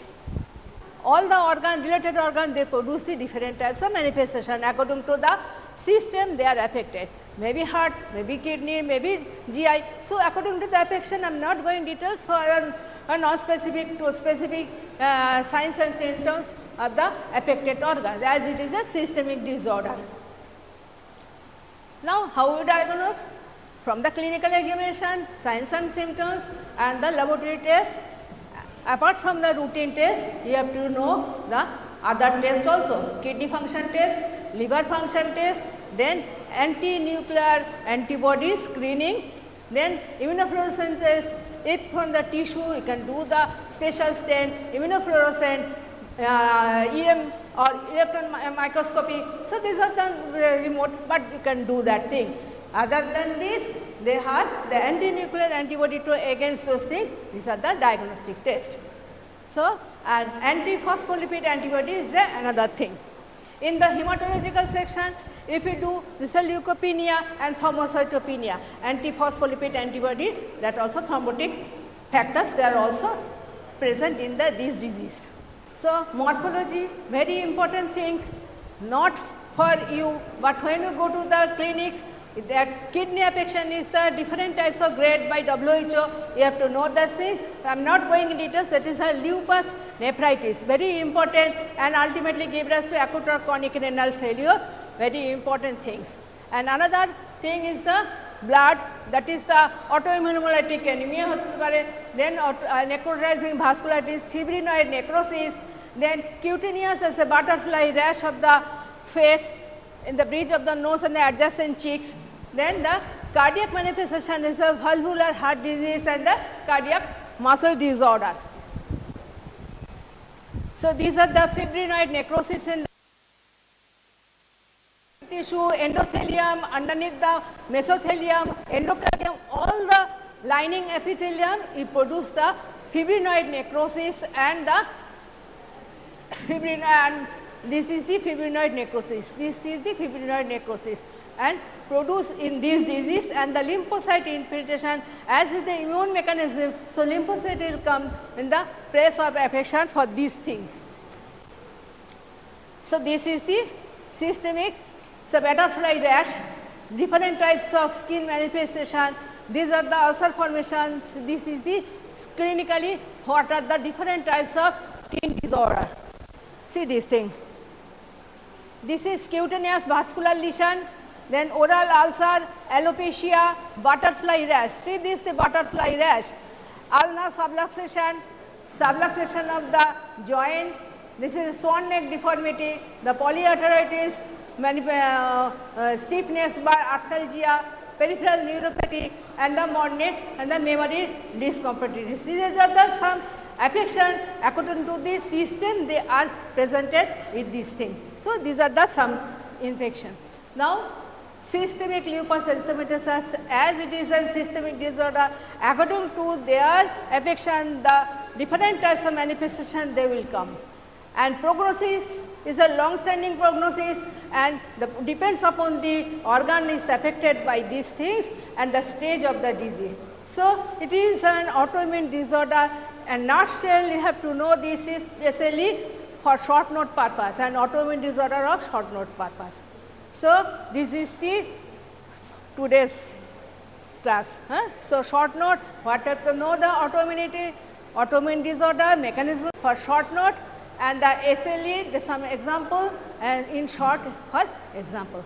Clear? So, this is today's. Bradycardia. The patient will be cyanosed.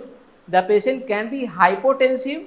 They present with dehydration and metabolic alkalosis.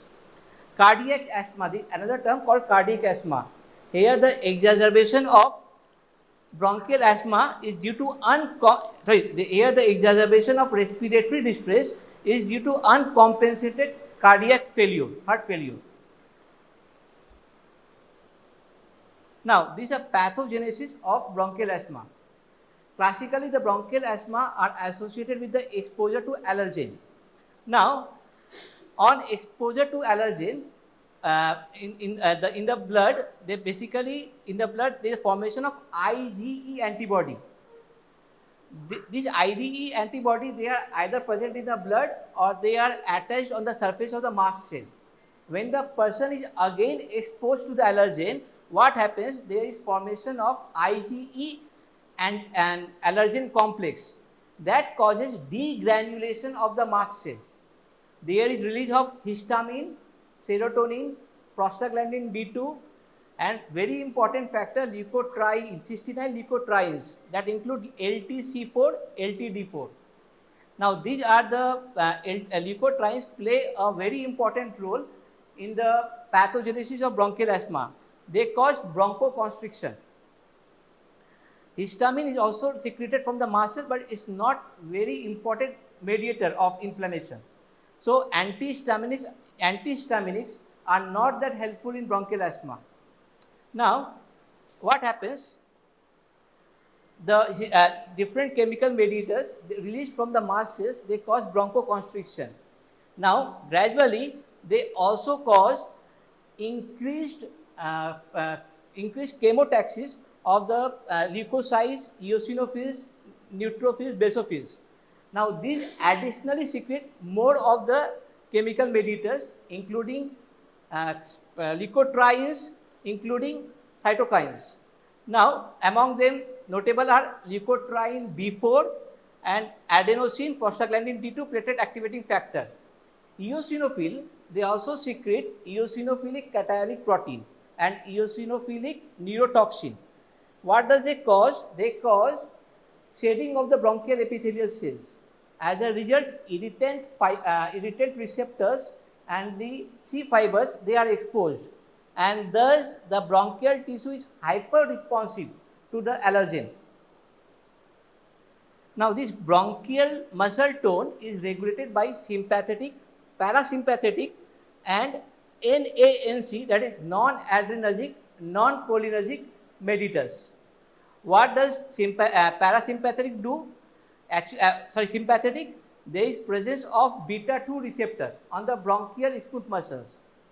There is very sparse adrenergic innervation there, but the receptors are present which are responsive to the circulating catecholamines.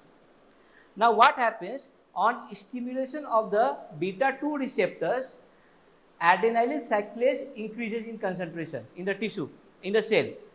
That causes bronchodilation. Now, coming to the parasympathetic receptor, that is M3 receptor. On stimulation of the M3 receptors, there is increase in cyclic GMP, which causes bronchoconstriction. So, increased parasympathetic activity causing bronchoconstriction. There is also non-adrenergic, non-cholinergic mediators like nitric oxide.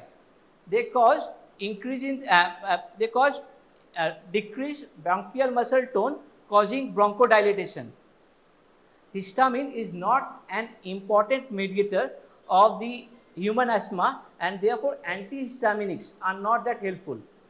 While leukotrienes and IL-4 antagonists, they are important, IL-4 interleukin 4, they are important mediators of the bronchial asthma, and thus leukotriene antagonists are helpful. Now, coming to the drugs used in bronchial asthma. The drugs used in bronchial asthma, they are divided into two categories. One is bronchodilator that causes bronchodilation, and the another are drugs which decreases inflammation. So they can decrease the episodes of exacerbation of bronchial asthma. Now coming to bronchodilators, they include beta 2 agonist, selective beta 2 agonist, very important. These are the mainstay of therapy in bronchial asthma. They include short-acting beta-2 agonist, long-acting beta-2 agonist.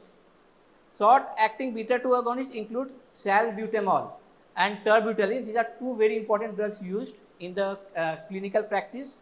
Others are levalbuterol or levosalbutamol, ramiterol, phenoterol, perbuterol, butoterol. Long-acting beta-2 agonists, they include salmeterol, formoterol, eformoterol, bambuterol, indacaterol, olodaterol, vilanterol. Among them, indacaterol, olodaterol, vilanterol, they are ultra long acting, more than 24 hours. Now, salmeterol, formoterol, they are more used in the clinical practice. Nowadays, vilanterol or indacaterol are also used. Non-specific sympathomimetics, they act on other receptors including beta-2. These include epinephrine or adrenaline, ephedrine, isoprenaline and oxyprenaline. Anticholinergics, they include short-acting muscarinic antagonist and long-acting muscarinic antagonist. Short-acting one, they are ipratropium, oxytropium. Long-acting ones are tiotropium, glycopyrronium, aclidinium and umeclidinium. Methylxanthines, they include theophylline, aminophylline, doxophylline, diprophylline and choline theophyllinate. Now coming to the drugs used to decrease inflammation or for chronic asthma, corticosteroids. They include parenteral, oral parenteral and inhalational corticosteroids. The oral one, these are prednisone, prednisolone, methylprednisolone, dexamethasone, betamethasone. Parenteral, hydrocortisone and methylprednisolone. Inhalational one include beclomethasone, fluticasone, budesonide, flunisolide, cyclosonide and others. Now, of them, fluticasone and budesonide, they are more they are more attached to the glucocorticoid receptors. Their affinity is more toward the glucocorticoid receptor. Cyclosonide, there the systemic side effects are very less compared to other drugs. Mast cell stabilizers will decrease the degranulation of the mast cell. They include sodium chromoglycate, nadochromil and ketotifen. Leukotriene modulators, they are 5-lipoxygenase inhibitor, that is xylitol. Leukotriene receptor antagonists, jafileucast, monteleucast and others. Monteleucast are more commonly used. Monoclonal IgE antibodies that acts against IgE antibody, omalizumab, and miscellaneous that are newer drugs for bronchial asthma. They include benralizumab, tezepelumab, mepolizumab, dupilumab and bracilizumab, nitric oxide donors.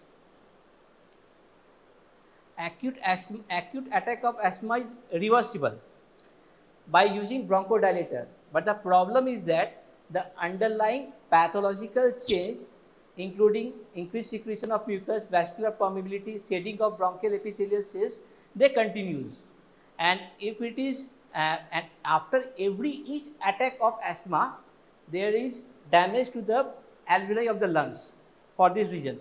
So preventing asthmatic attack is rewarding in preventing gradual damage to alveoli.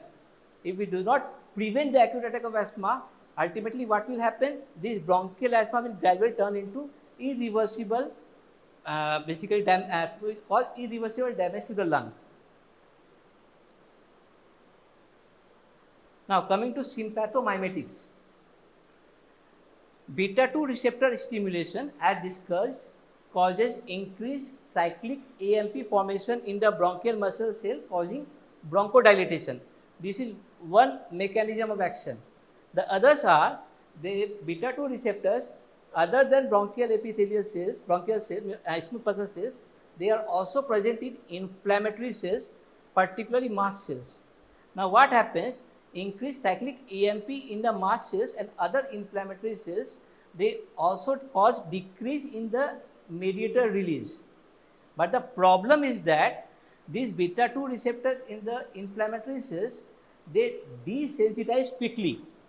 As a result, on recurrent exposure to the beta 2 agonist, the beta 2 receptors on the mast cell, they desensitize and it's not working. It does not further decrease the mediator release. But the beta 2 receptor on the bronchial muscle cells, they do not desensitize. So, on recurrent exposure to the drug also, the bronchodilation effect is there. The other mechanisms, adrenergic drugs are the mainstay of treatment for the reversible airway obstruction, because to get a symptomatic relief, first of all, the bronchoconstriction should be reversed. So, adrenergic drugs are the mainstay of treatment of reversible airway obstruction, but it should be used cautiously in hypertensive, ischemic heart disease and in those receiving digitalis. Well, beta 2 receptor, beta 2 agonist, they have got some action on the beta 1 receptor also. So, there will be cardiac toxicity. The beta 2 agonists are the most effective and the fastest acting bronchodilator when inhaled with minimum side effects. Now, coming to non-selective sympathomimetics. Now, non-selective by the term we mean they have got non-selective action. So, other than beta 2 receptors, they have got action on beta 1 receptors and some drugs even on the alpha receptor. Now, because of the action on beta 1 receptor, they are leading to cardiac stimulation, they cause tachycardia, hypertension, worsening of the angina and arrhythmia. So, their use has declined as bronchodilator. Epinephrine, that is adrenaline, and isoprenaline were initially used for bronchodilation by inhalation route. But after the advent of selective beta 2 agonists, their use has declined. Epinephrine is sometimes used subcutaneously in status asperticus, because additional than bronchodilation, the alpha receptors, they are present in the pulmonary vasculature. They cause pulmonary vasoconstriction, thus reverses the pulmonary edema.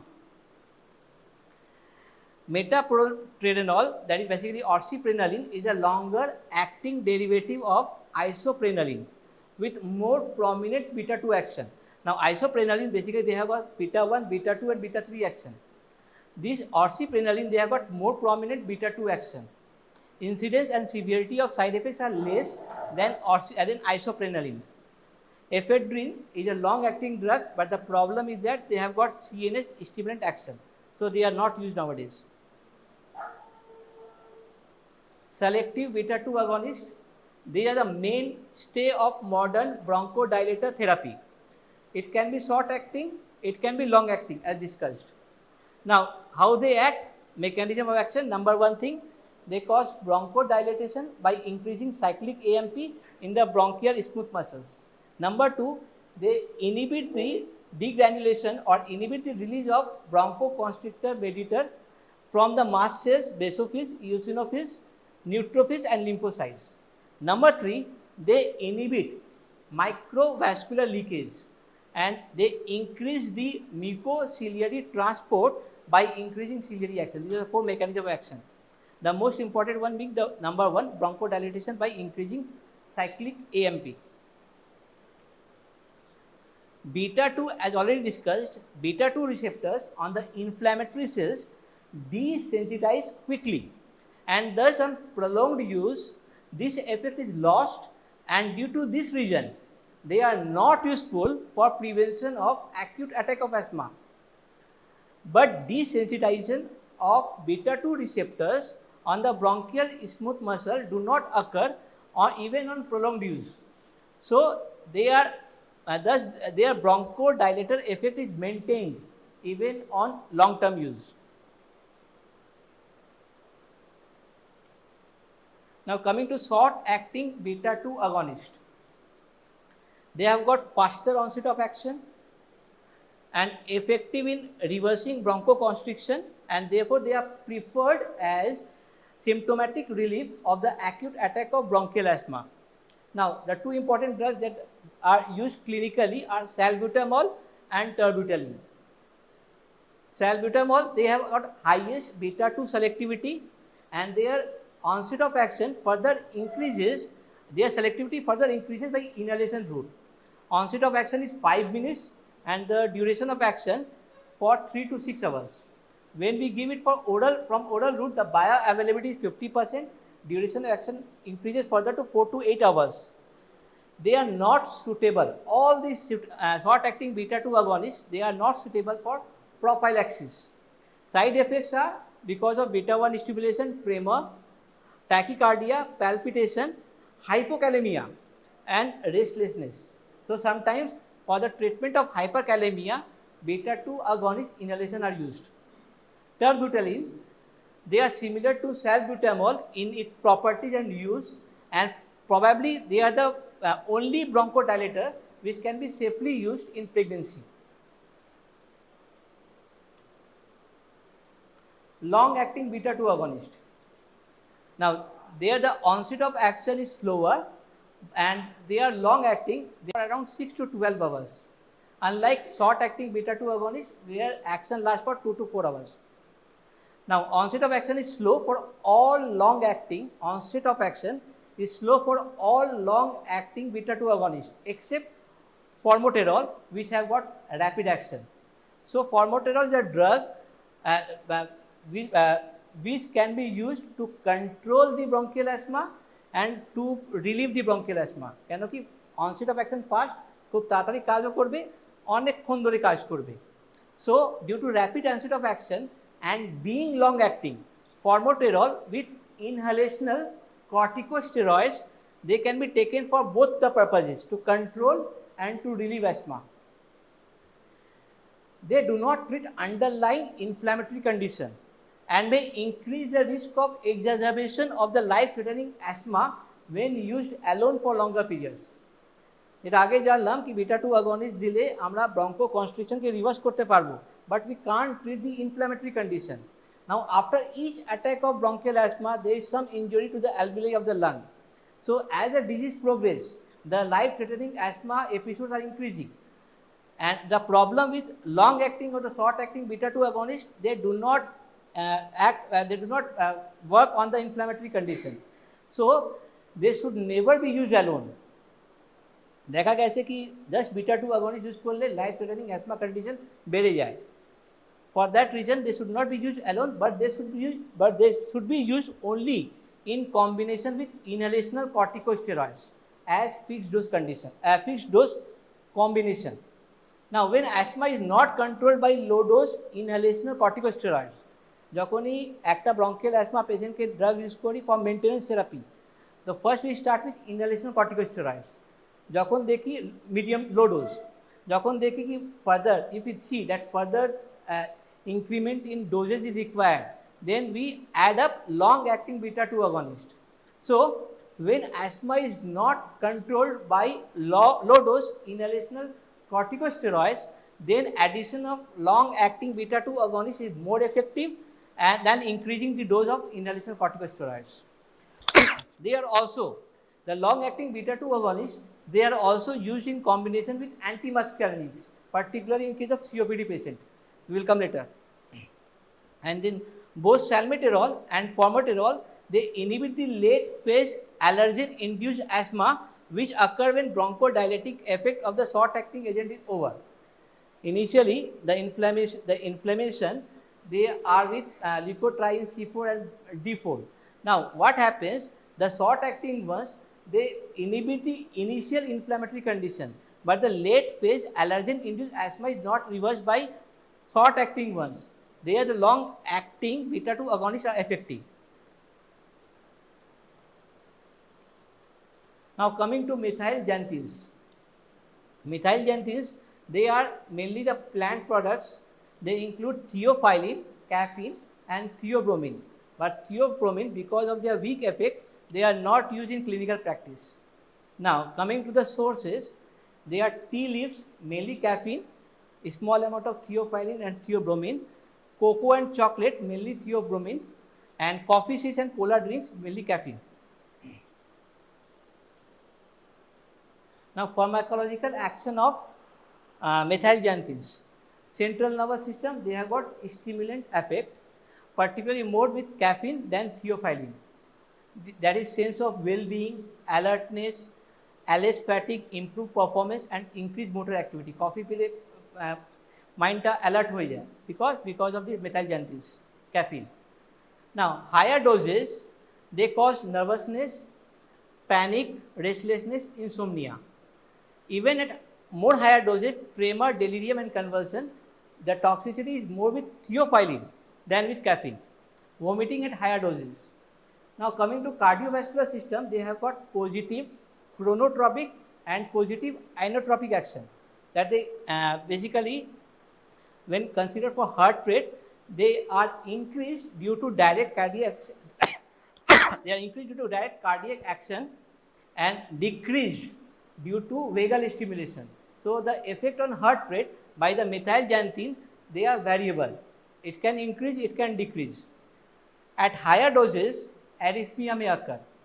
Now, coming to blood pressure may increase due to direct cardiac action and vasomotor center. They may decrease by vagal stimulation and direct vasodilatation by beta 2 action. So, usually a rise in systolic blood pressure and the fall in diastolic blood pressure is there.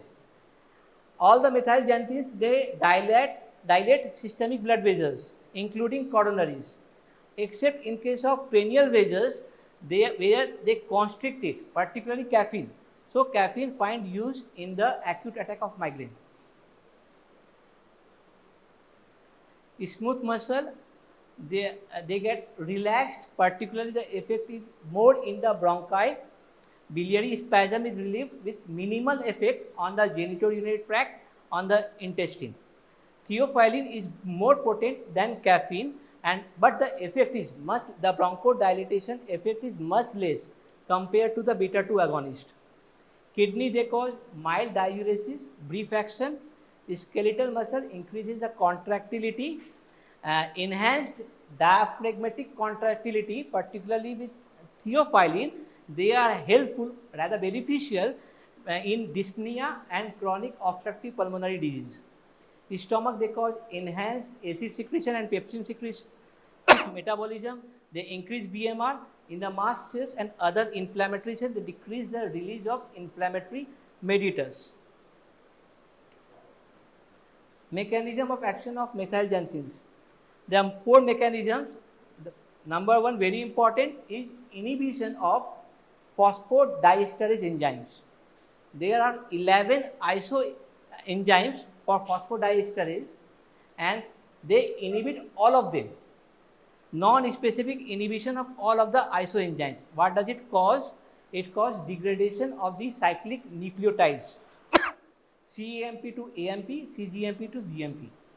Now, though weakly, bronchodilation effect is due to inhibition of PDE4, phosphodiesterase 4 isoenzyme present in the inflammatory cells of asthma. Number 2 is adenosine antagonism.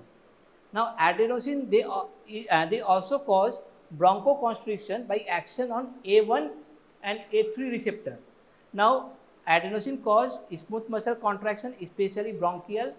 They decrease the gastric acid secretion, dilate cerebral blood vessels and depress cardiac pacemaker. And by antagonizing the adenosine, they produce opposite effect. Number 3 is deacetylation of histone protein. Now, theophylline or methylxanthines, they activate histone deacetylase 2 enzyme and thus they cause deacetylation of histone protein, causing inhibition of inflammatory gene transcription. So, less of the inflammatory proteins are secreted or produced, thus they facilitate anti-inflammatory effect of the corticosteroids used in bronchial asthma. Release of calcium, basically not helpful in bronchodilation from the sarcoplasmic reticulum, mainly in the cardiac tissue and the skeletal muscle.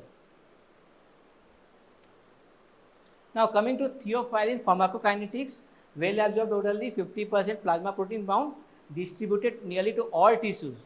They are extensively metabolized in liver by primarily by CYP1A2 enzyme.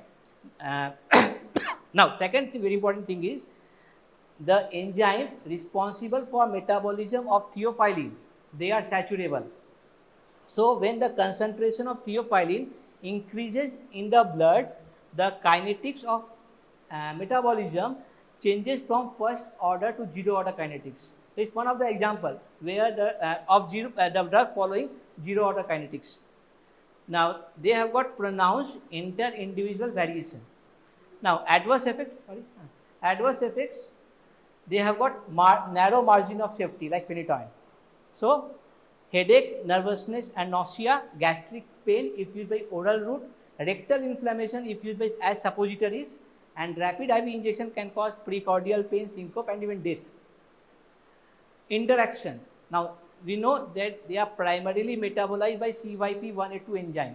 So, CYP1A2 inducers, they increase the metabolism of theophylline and will decrease the concentration of the drug in the blood. They can be smoking, phenytoin, phenobarbital, rifampicin and the charcoal broiled beet milk. CYP1A2 inhibitors, they basically increase the concentration of theophylline in the blood. They include erythromycin, cimetidine, ciprofloxacin, oral contraceptive pills. The theophylline enhances the effect of furosemide, sympathomimetic, digitalis, oral anticoagulants, hypoglycemics. They decrease the effect of phenytoin and lithium. Where are theophylline used? Very important, bronchial asthma and COPD we are reading. Second is apnea in premature infant. And lastly is acute left ventricular failure. Now coming to anticholinergics, we know that is long acting and short acting. These are quaternary ammonium compound. They are less effective bronchodilator, unlike beta 2 agonists which are most effective. Now they act on the M3 receptor causing GQ, phospholipase C, IP3, calcium pathway blockade causing bronchodilation. Now beta 2 receptor, they are more present in the lower airways, and in the upper larger airways anticholinergic receptors are more there. So anticholinergics, they more act on the larger airways, and beta 2 agonists, they more act on the smaller airways. Ipratropium bromide is short acting 4 to 6 hours and tiotropium long acting 24 hours. Now if inhaled formulation of the anticholinergic are used, there is minimal anticholinergic side effect because of less systemic absorption. Now anticholinergics, they are the bronchodilator of choice in chronic obstructive pulmonary disease, not the beta 2 agonist. Why? Because in COPD, the bronchial smooth muscle tone is primarily cholinergic.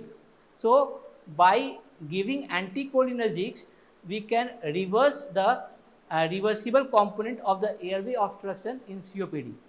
So anticholinergics, they are the bronchodilator of choice in COPD. Now they have got slower response than inhaled beta 2 agonist, regular prophylactic use than for quick relief. As their onset of action is slow, they are not used for the quick relief. For quick relief, beta 2 agonists are used, and for the prophylactic use, anticholinergics are used. Combined with beta 2 agonist, they inhaled ipratropium bromide produce more marked and longer lasting bronchodilation, because beta 2 agonists have quick acting but short acting, and ipratropium bromide or anticholinergics, they are longer acting.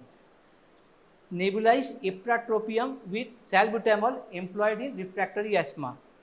However, long-acting muscarinic antagonists, they can cause urine retention, and they should be used cautiously in benign hyperplasia of prostate. Corticosteroids, which can be oral, parenteral and inhaled. Now, they are not bronchodilator. They are not bronchodilator, they do not cause bronchodilation, but they cause anti-inflammatory effect. They are not bronchodilator, they inhibit the inflammatory cytokine production and eosinophilic and lymphocytic infiltration in the lung. So they reduce bronchial hyperreactivity, mucosal edema, they suppress inflammatory response to antigen antibody reaction. They produce more sustained and complete symptomatic relief than bronchodilators or other drugs. Bronchial asthma primary pathology is the inflammation and they are acting against it, so they produce more symptomatic relief and more sustained relief. Inhaled corticosteroid can control asthma, avoiding major systemic side effects. The problem with corticosteroid systemic one are the side effects, and the inhaled formulations they control asthma, avoiding major side effects. Inhaled corticosteroid combined with short-acting beta-2 agonist or long-acting beta-2 agonist are the first choice of chronic asthma. A patient with bronchial asthma, if the maintenance drug is to be used, we start with inhalational corticosteroid in low dose, and if needed, then we combine short-acting or long-acting beta-2 agonist. Now, systemic corticosteroid, they are indicated in severe asthma, in the status asthmaticus, in the COPD. Severe chronic asthma, where it is not controlled, with bronchodilators or inhalational corticosteroids, and they require frequent recurrences or increasing severity or requiring hospitalization. There the systemic corticosteroids are used. The status asthmaticus, where asthma attack is not responding to intensive bronchodilator therapy. COPD exacerbation, a short course of systemic corticosteroid benefits some patients. Now, corticosteroids with short half-life and for a brief period, they are preferred because they are not associated with HPA axis suppression and other systemic toxicity. Now, inhalational corticosteroid, they have got minimal systemic side effects, most suitable for the long-term use of asthma, not considered necessary for the mild and episodic asthma. For the mild and episodic asthma, we give short-acting beta-2 agonist as and when needed. Now, airway inflammation in COPD are not responsive to corticosteroids. Now, chronic obstructive pulmonary disease, there is an irreversible condition. So, the role of corticosteroids are minimal in case of COPD patients. So, airway inflammation in COPD are not responsive to corticosteroids. Only high dose inhalational corticosteroids are beneficial in advanced COPD with frequent exacerbation. In therapeutic dose, so unlike in case of bronchial asthma, where inhalational corticosteroids are the drug of choice, in case of COPD patients, inhalational corticosteroids are mainly unresponsive and are used only in case of advanced case. In therapeutic dose, side effects such as dryness of mouth, voice changes and oral candidiasis, they may occur but can be prevented by the use of spacer and by rinsing the mouth after taking the spacer, after taking the puff. Cyclosonide, it has got a novel approach to improve topical to systemic activity ratio, that is less systemic side effects. It's a prodrug that is cleaved by esterases in the bronchial epithelium to active moiety, and this active drug has got very less bioavailability, less than 1%, and again that is more extensively bound to the plasma proteins. So, the systemic toxicity also further decreases. They carry minimum risk to systemic toxicity. Budesonide and fluticasone, they have got higher affinity for glucocorticoid receptors. Inhaled steroids, they are safer in pregnancy. Leukotriene antagonist. Leukotrienes are the powerful mediators of bronchial asthma inflammation. They cause leukocyte recruitment, stimulate bronchoconstriction and increase capillary permeability. They also stimulate mucus secretion and decrease mucociliary clearance. Now, of them, montelukast and gefilukast, they are cystinyl leukotriene 1 receptor competitive antagonist. They cause bronchodilation, they reduce the sputum eosinophil count, they suppress bronchial inflammation and hyperreactivity. Episodes of asthma exacerbation are reduced by the drug. They are used as prophylactic therapy for the mild to moderate asthma. They are effective in aspirin-induced asthma and also in exercise-induced asthma. They are well absorbed orally, highly plasma protein bound, metabolized by CYP2C9 enzyme. Montelukast also is metabolized by CYP3A4 enzyme. Half-life for montelukast 3 to 6 hours, zafirlukast higher 8 to 12 hours. Now, xylitol is a 5-lipoxygenase inhibitor. They inhibit the conversion of basically arachidonic acid to leukotrienes. So, they inhibit the synthesis of leukotrienes. They blocks LTC4, LTD4 as well as LTB4 synthesis. They are potential to prevent all leukotriene responses, including those exerted by cystidyl leukotriene 1. Clinical efficacy similar to montelukast, duration of action short, but the problem is liver toxicity. Mast cell stabilizers, sodium chromoglycate, they inhibit the degranulation of the mast cells as well as other inflammatory cells, affect possibly by delayed chloride channel in the membrane of these cells. Now, long-term treatment decreases the cellular inflammatory response, bronchial hyperreactivity decreases to variable extent. They are used as prophylactic therapy. Allergen, cold air, irritate and exercise induced bronchospasm can be decreased. They are ineffective in the acute attack. Ketotifen, other than chromoglycate-like action, they have got antihistaminic action, H1 antihistaminic action. So, they are infrequently used because of sedation effect, dizziness, nausea and weight gain. They are not a bronchodilator but are used as a prophylactic therapy. Omalizumab is a humanized monoclonal antibody against IgE.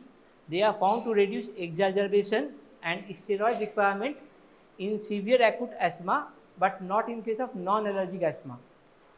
But where they are used in case of resistant asthma, 1, number 2, with positive skin test or the raised IgE level, because they act only against IgE, requiring frequent hospitalization.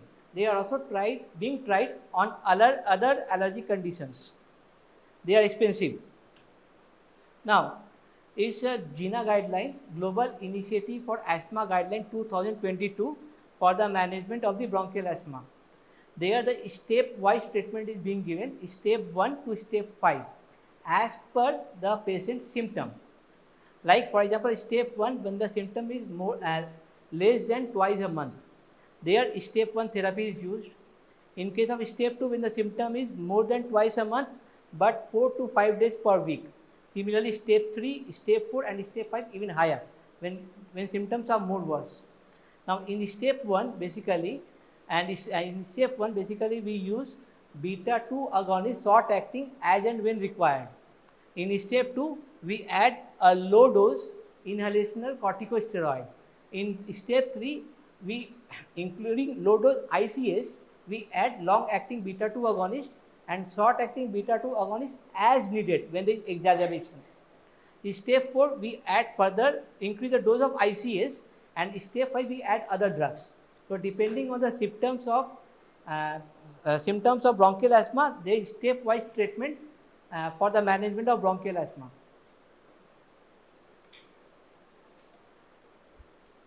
These are the newer drugs for bronchial asthma.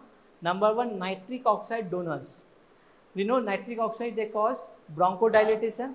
Now, this nitric oxide inhalation is useful in asthma as it relaxes airway smooth muscles. In the upper airway, NANC, non-adrenergic, non-cholinergic neurotransmitter are there, which include nitric oxide. Nitric oxide donors are being investigated for acute severe asthma and pulmonary arterial hypertension. Now, benralizumab, these are humanized IgG1 monoclonal antibody. They bind to IL-5 interleukin 5 receptor expressed on eosinophils and basophils. They are helpful as an add-on therapy with severe eosinophilic asthma in both adult and adolescents. Tezepelumab, they basically act against TSLP, that is thymic stromal lymphoprotein, and reduces chronic inflammation. They are helpful as an add-on therapy for or maintenance therapy for severe asthma. Mepolizumab, they act against interleukin 5. They bind to the IL-5.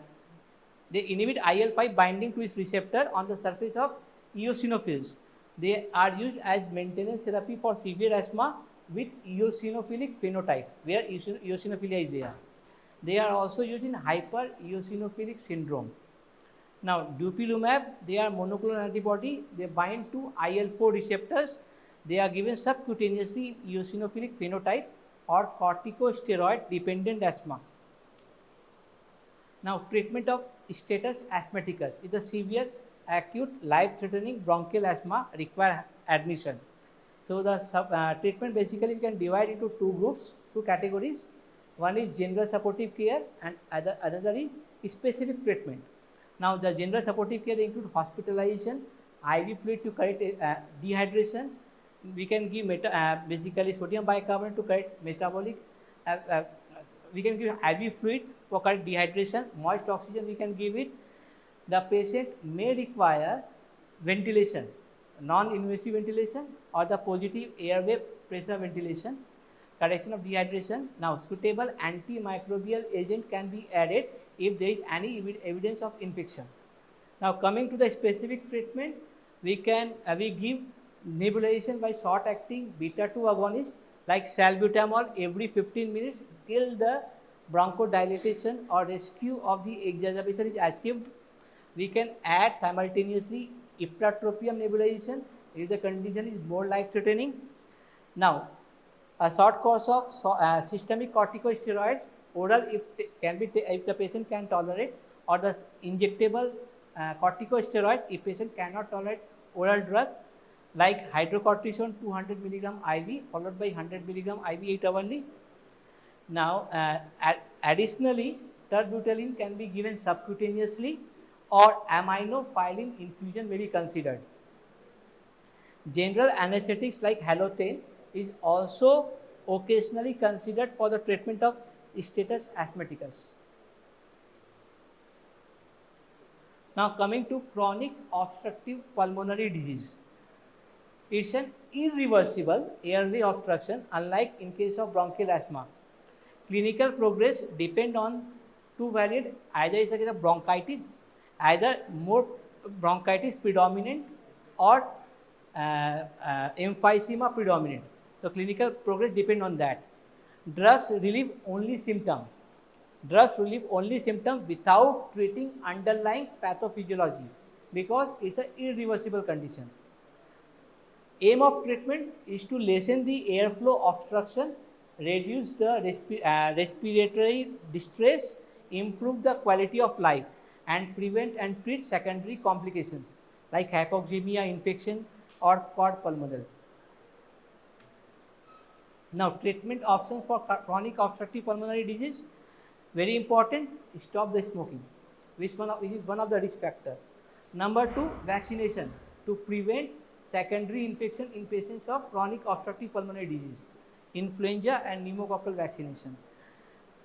Among the drugs, the long-acting muscarinic antagonists are considered the most effective bronchodilator in COPD, as discussed already, because the parasympathetic tone is higher in COPD patients. Unlike asthma, where long-acting beta-2 agonists are preferred. Current guideline to treat COPD, they recommend combination of long-acting muscarinic antagonist with long-acting beta-2 agonist and add-on therapy with inhalational corticosteroid if needed. So, a patient with COPD, we start with the combination of long-acting muscarinic antagonist with long-acting beta-2 agonist. Then if the condition worsens or in case of advanced COPD, we add high dose inhalational corticosteroids and the other add-on therapy. Theophylline may be added orally. Revifenacin is a long-acting muscarinic antagonist.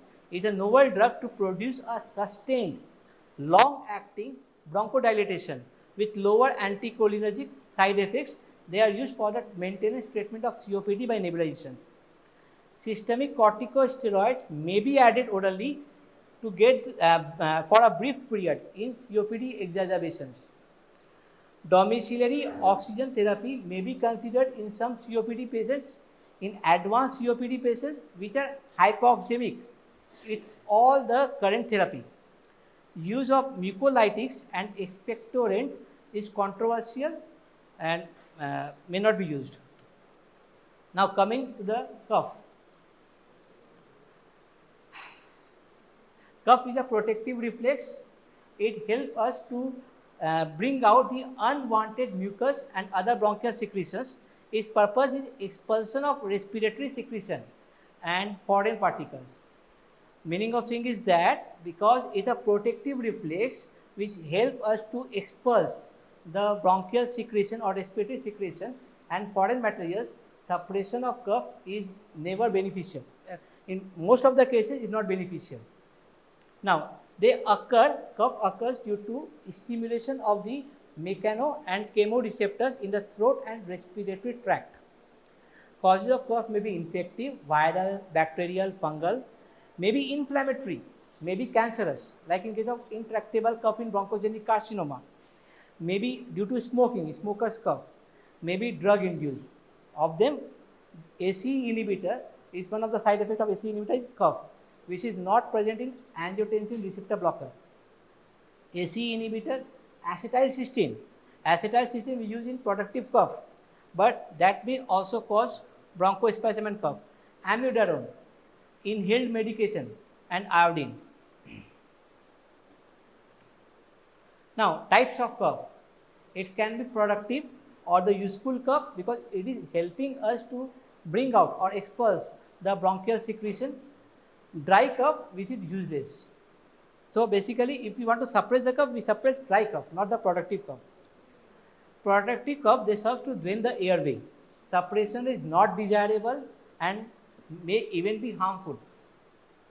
Dry cough, they are often more troublesome, should be suppressed if it is distressing to the patient not able to sleep due to dry cough, or if the consequence of persistent cough is serious, like in case of heart disease patients or after surgery. Now, drugs for cough. They can be antitussives. Antitussives basically suppress the cough by central action, that is acting on the cough center, by the peripheral action by decreasing the tussle impulses on the bronchial tissue. They can be expectorant.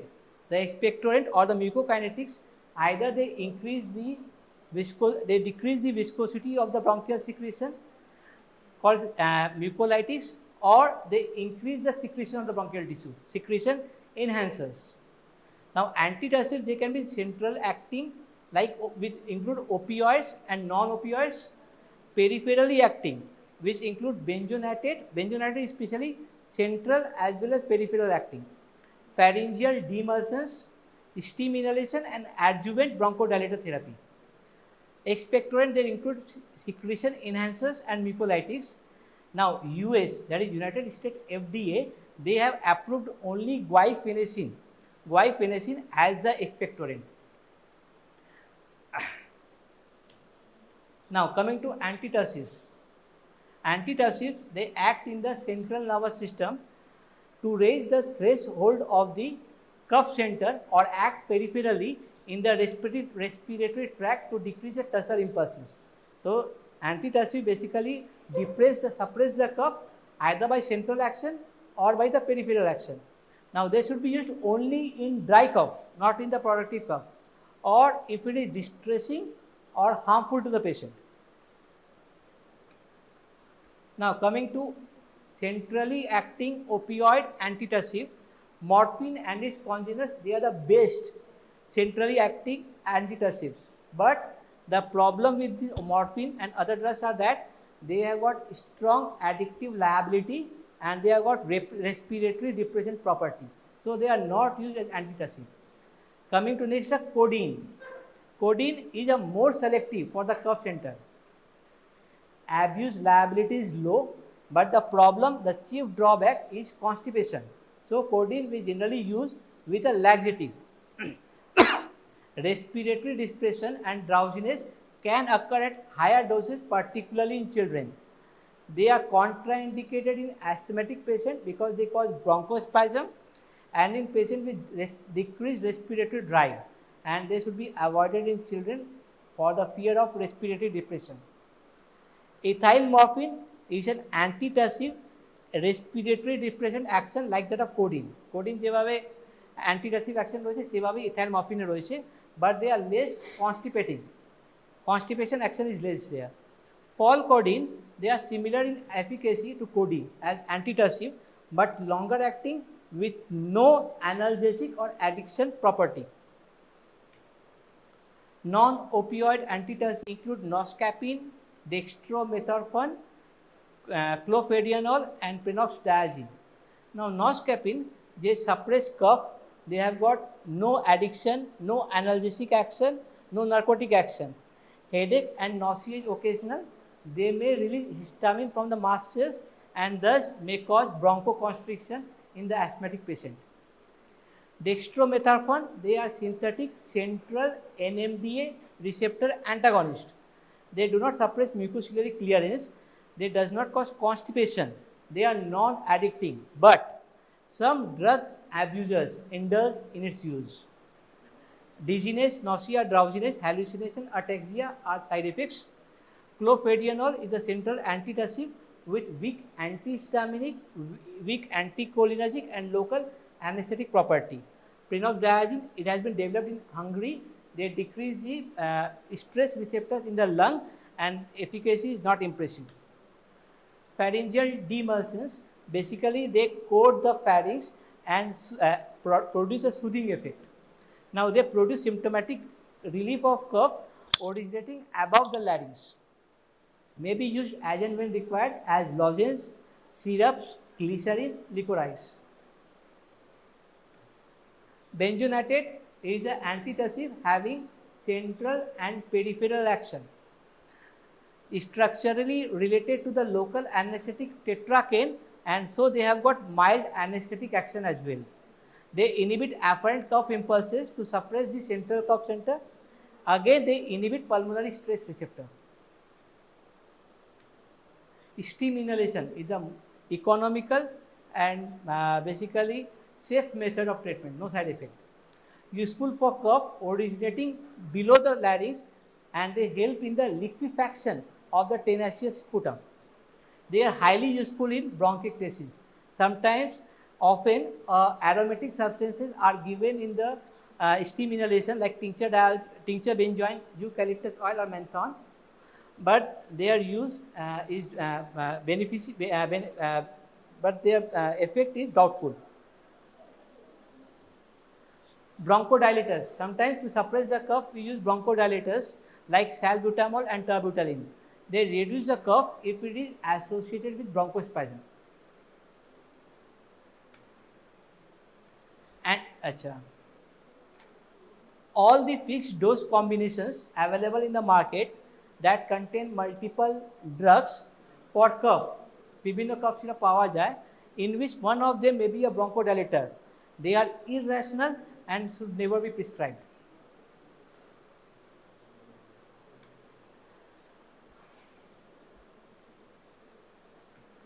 Antihistaminics, many H1 antihistaminics like diphenhydramine, dimenhydrinate, promethazine are used. Now, sedation and suppression of cough central effect possibly due to sedation, sedative effect not desirable, they dry up bronchial secretions. So, basically used in dry cough but are not that useful.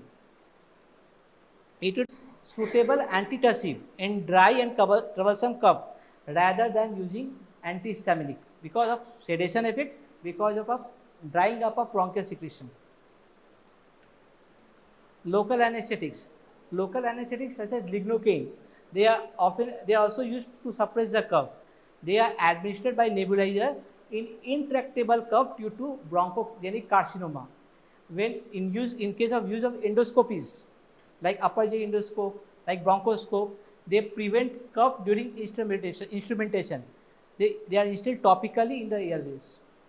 They are also used as lozenges for intractable cough and painful sore throat. Hydration, like steam inhalation, hydration is also very cost effective method. Maintaining adequate hydration reduces the viscosity of the bronchial secretion, mucus secretion and sputum. It is recommended to take plenty of water in tenacious sputum, which is highly effective without any cost. Expectorant, that is mucokinetics. Either they increase the bronchial secretion, their secretion enhances, or they reduce the viscosity, that is mucolytic action. Mucolytics are especially useful in patients with tracheostomy, asthmatic bronchitis, cystic fibrosis, etc., who have thick tenacious sputum or mucus plug. Now coming to secretion enhancers, sodium and potassium citrate, they increase bronchial secretion by salt action. Potassium iodide, they irritate the bronchial, they are secreted from bronchial gland, they irritate the airway mucosa. Their prolonged use affect thyroid function and produce iodism. Iodide salt is there, so they affect the thyroid function.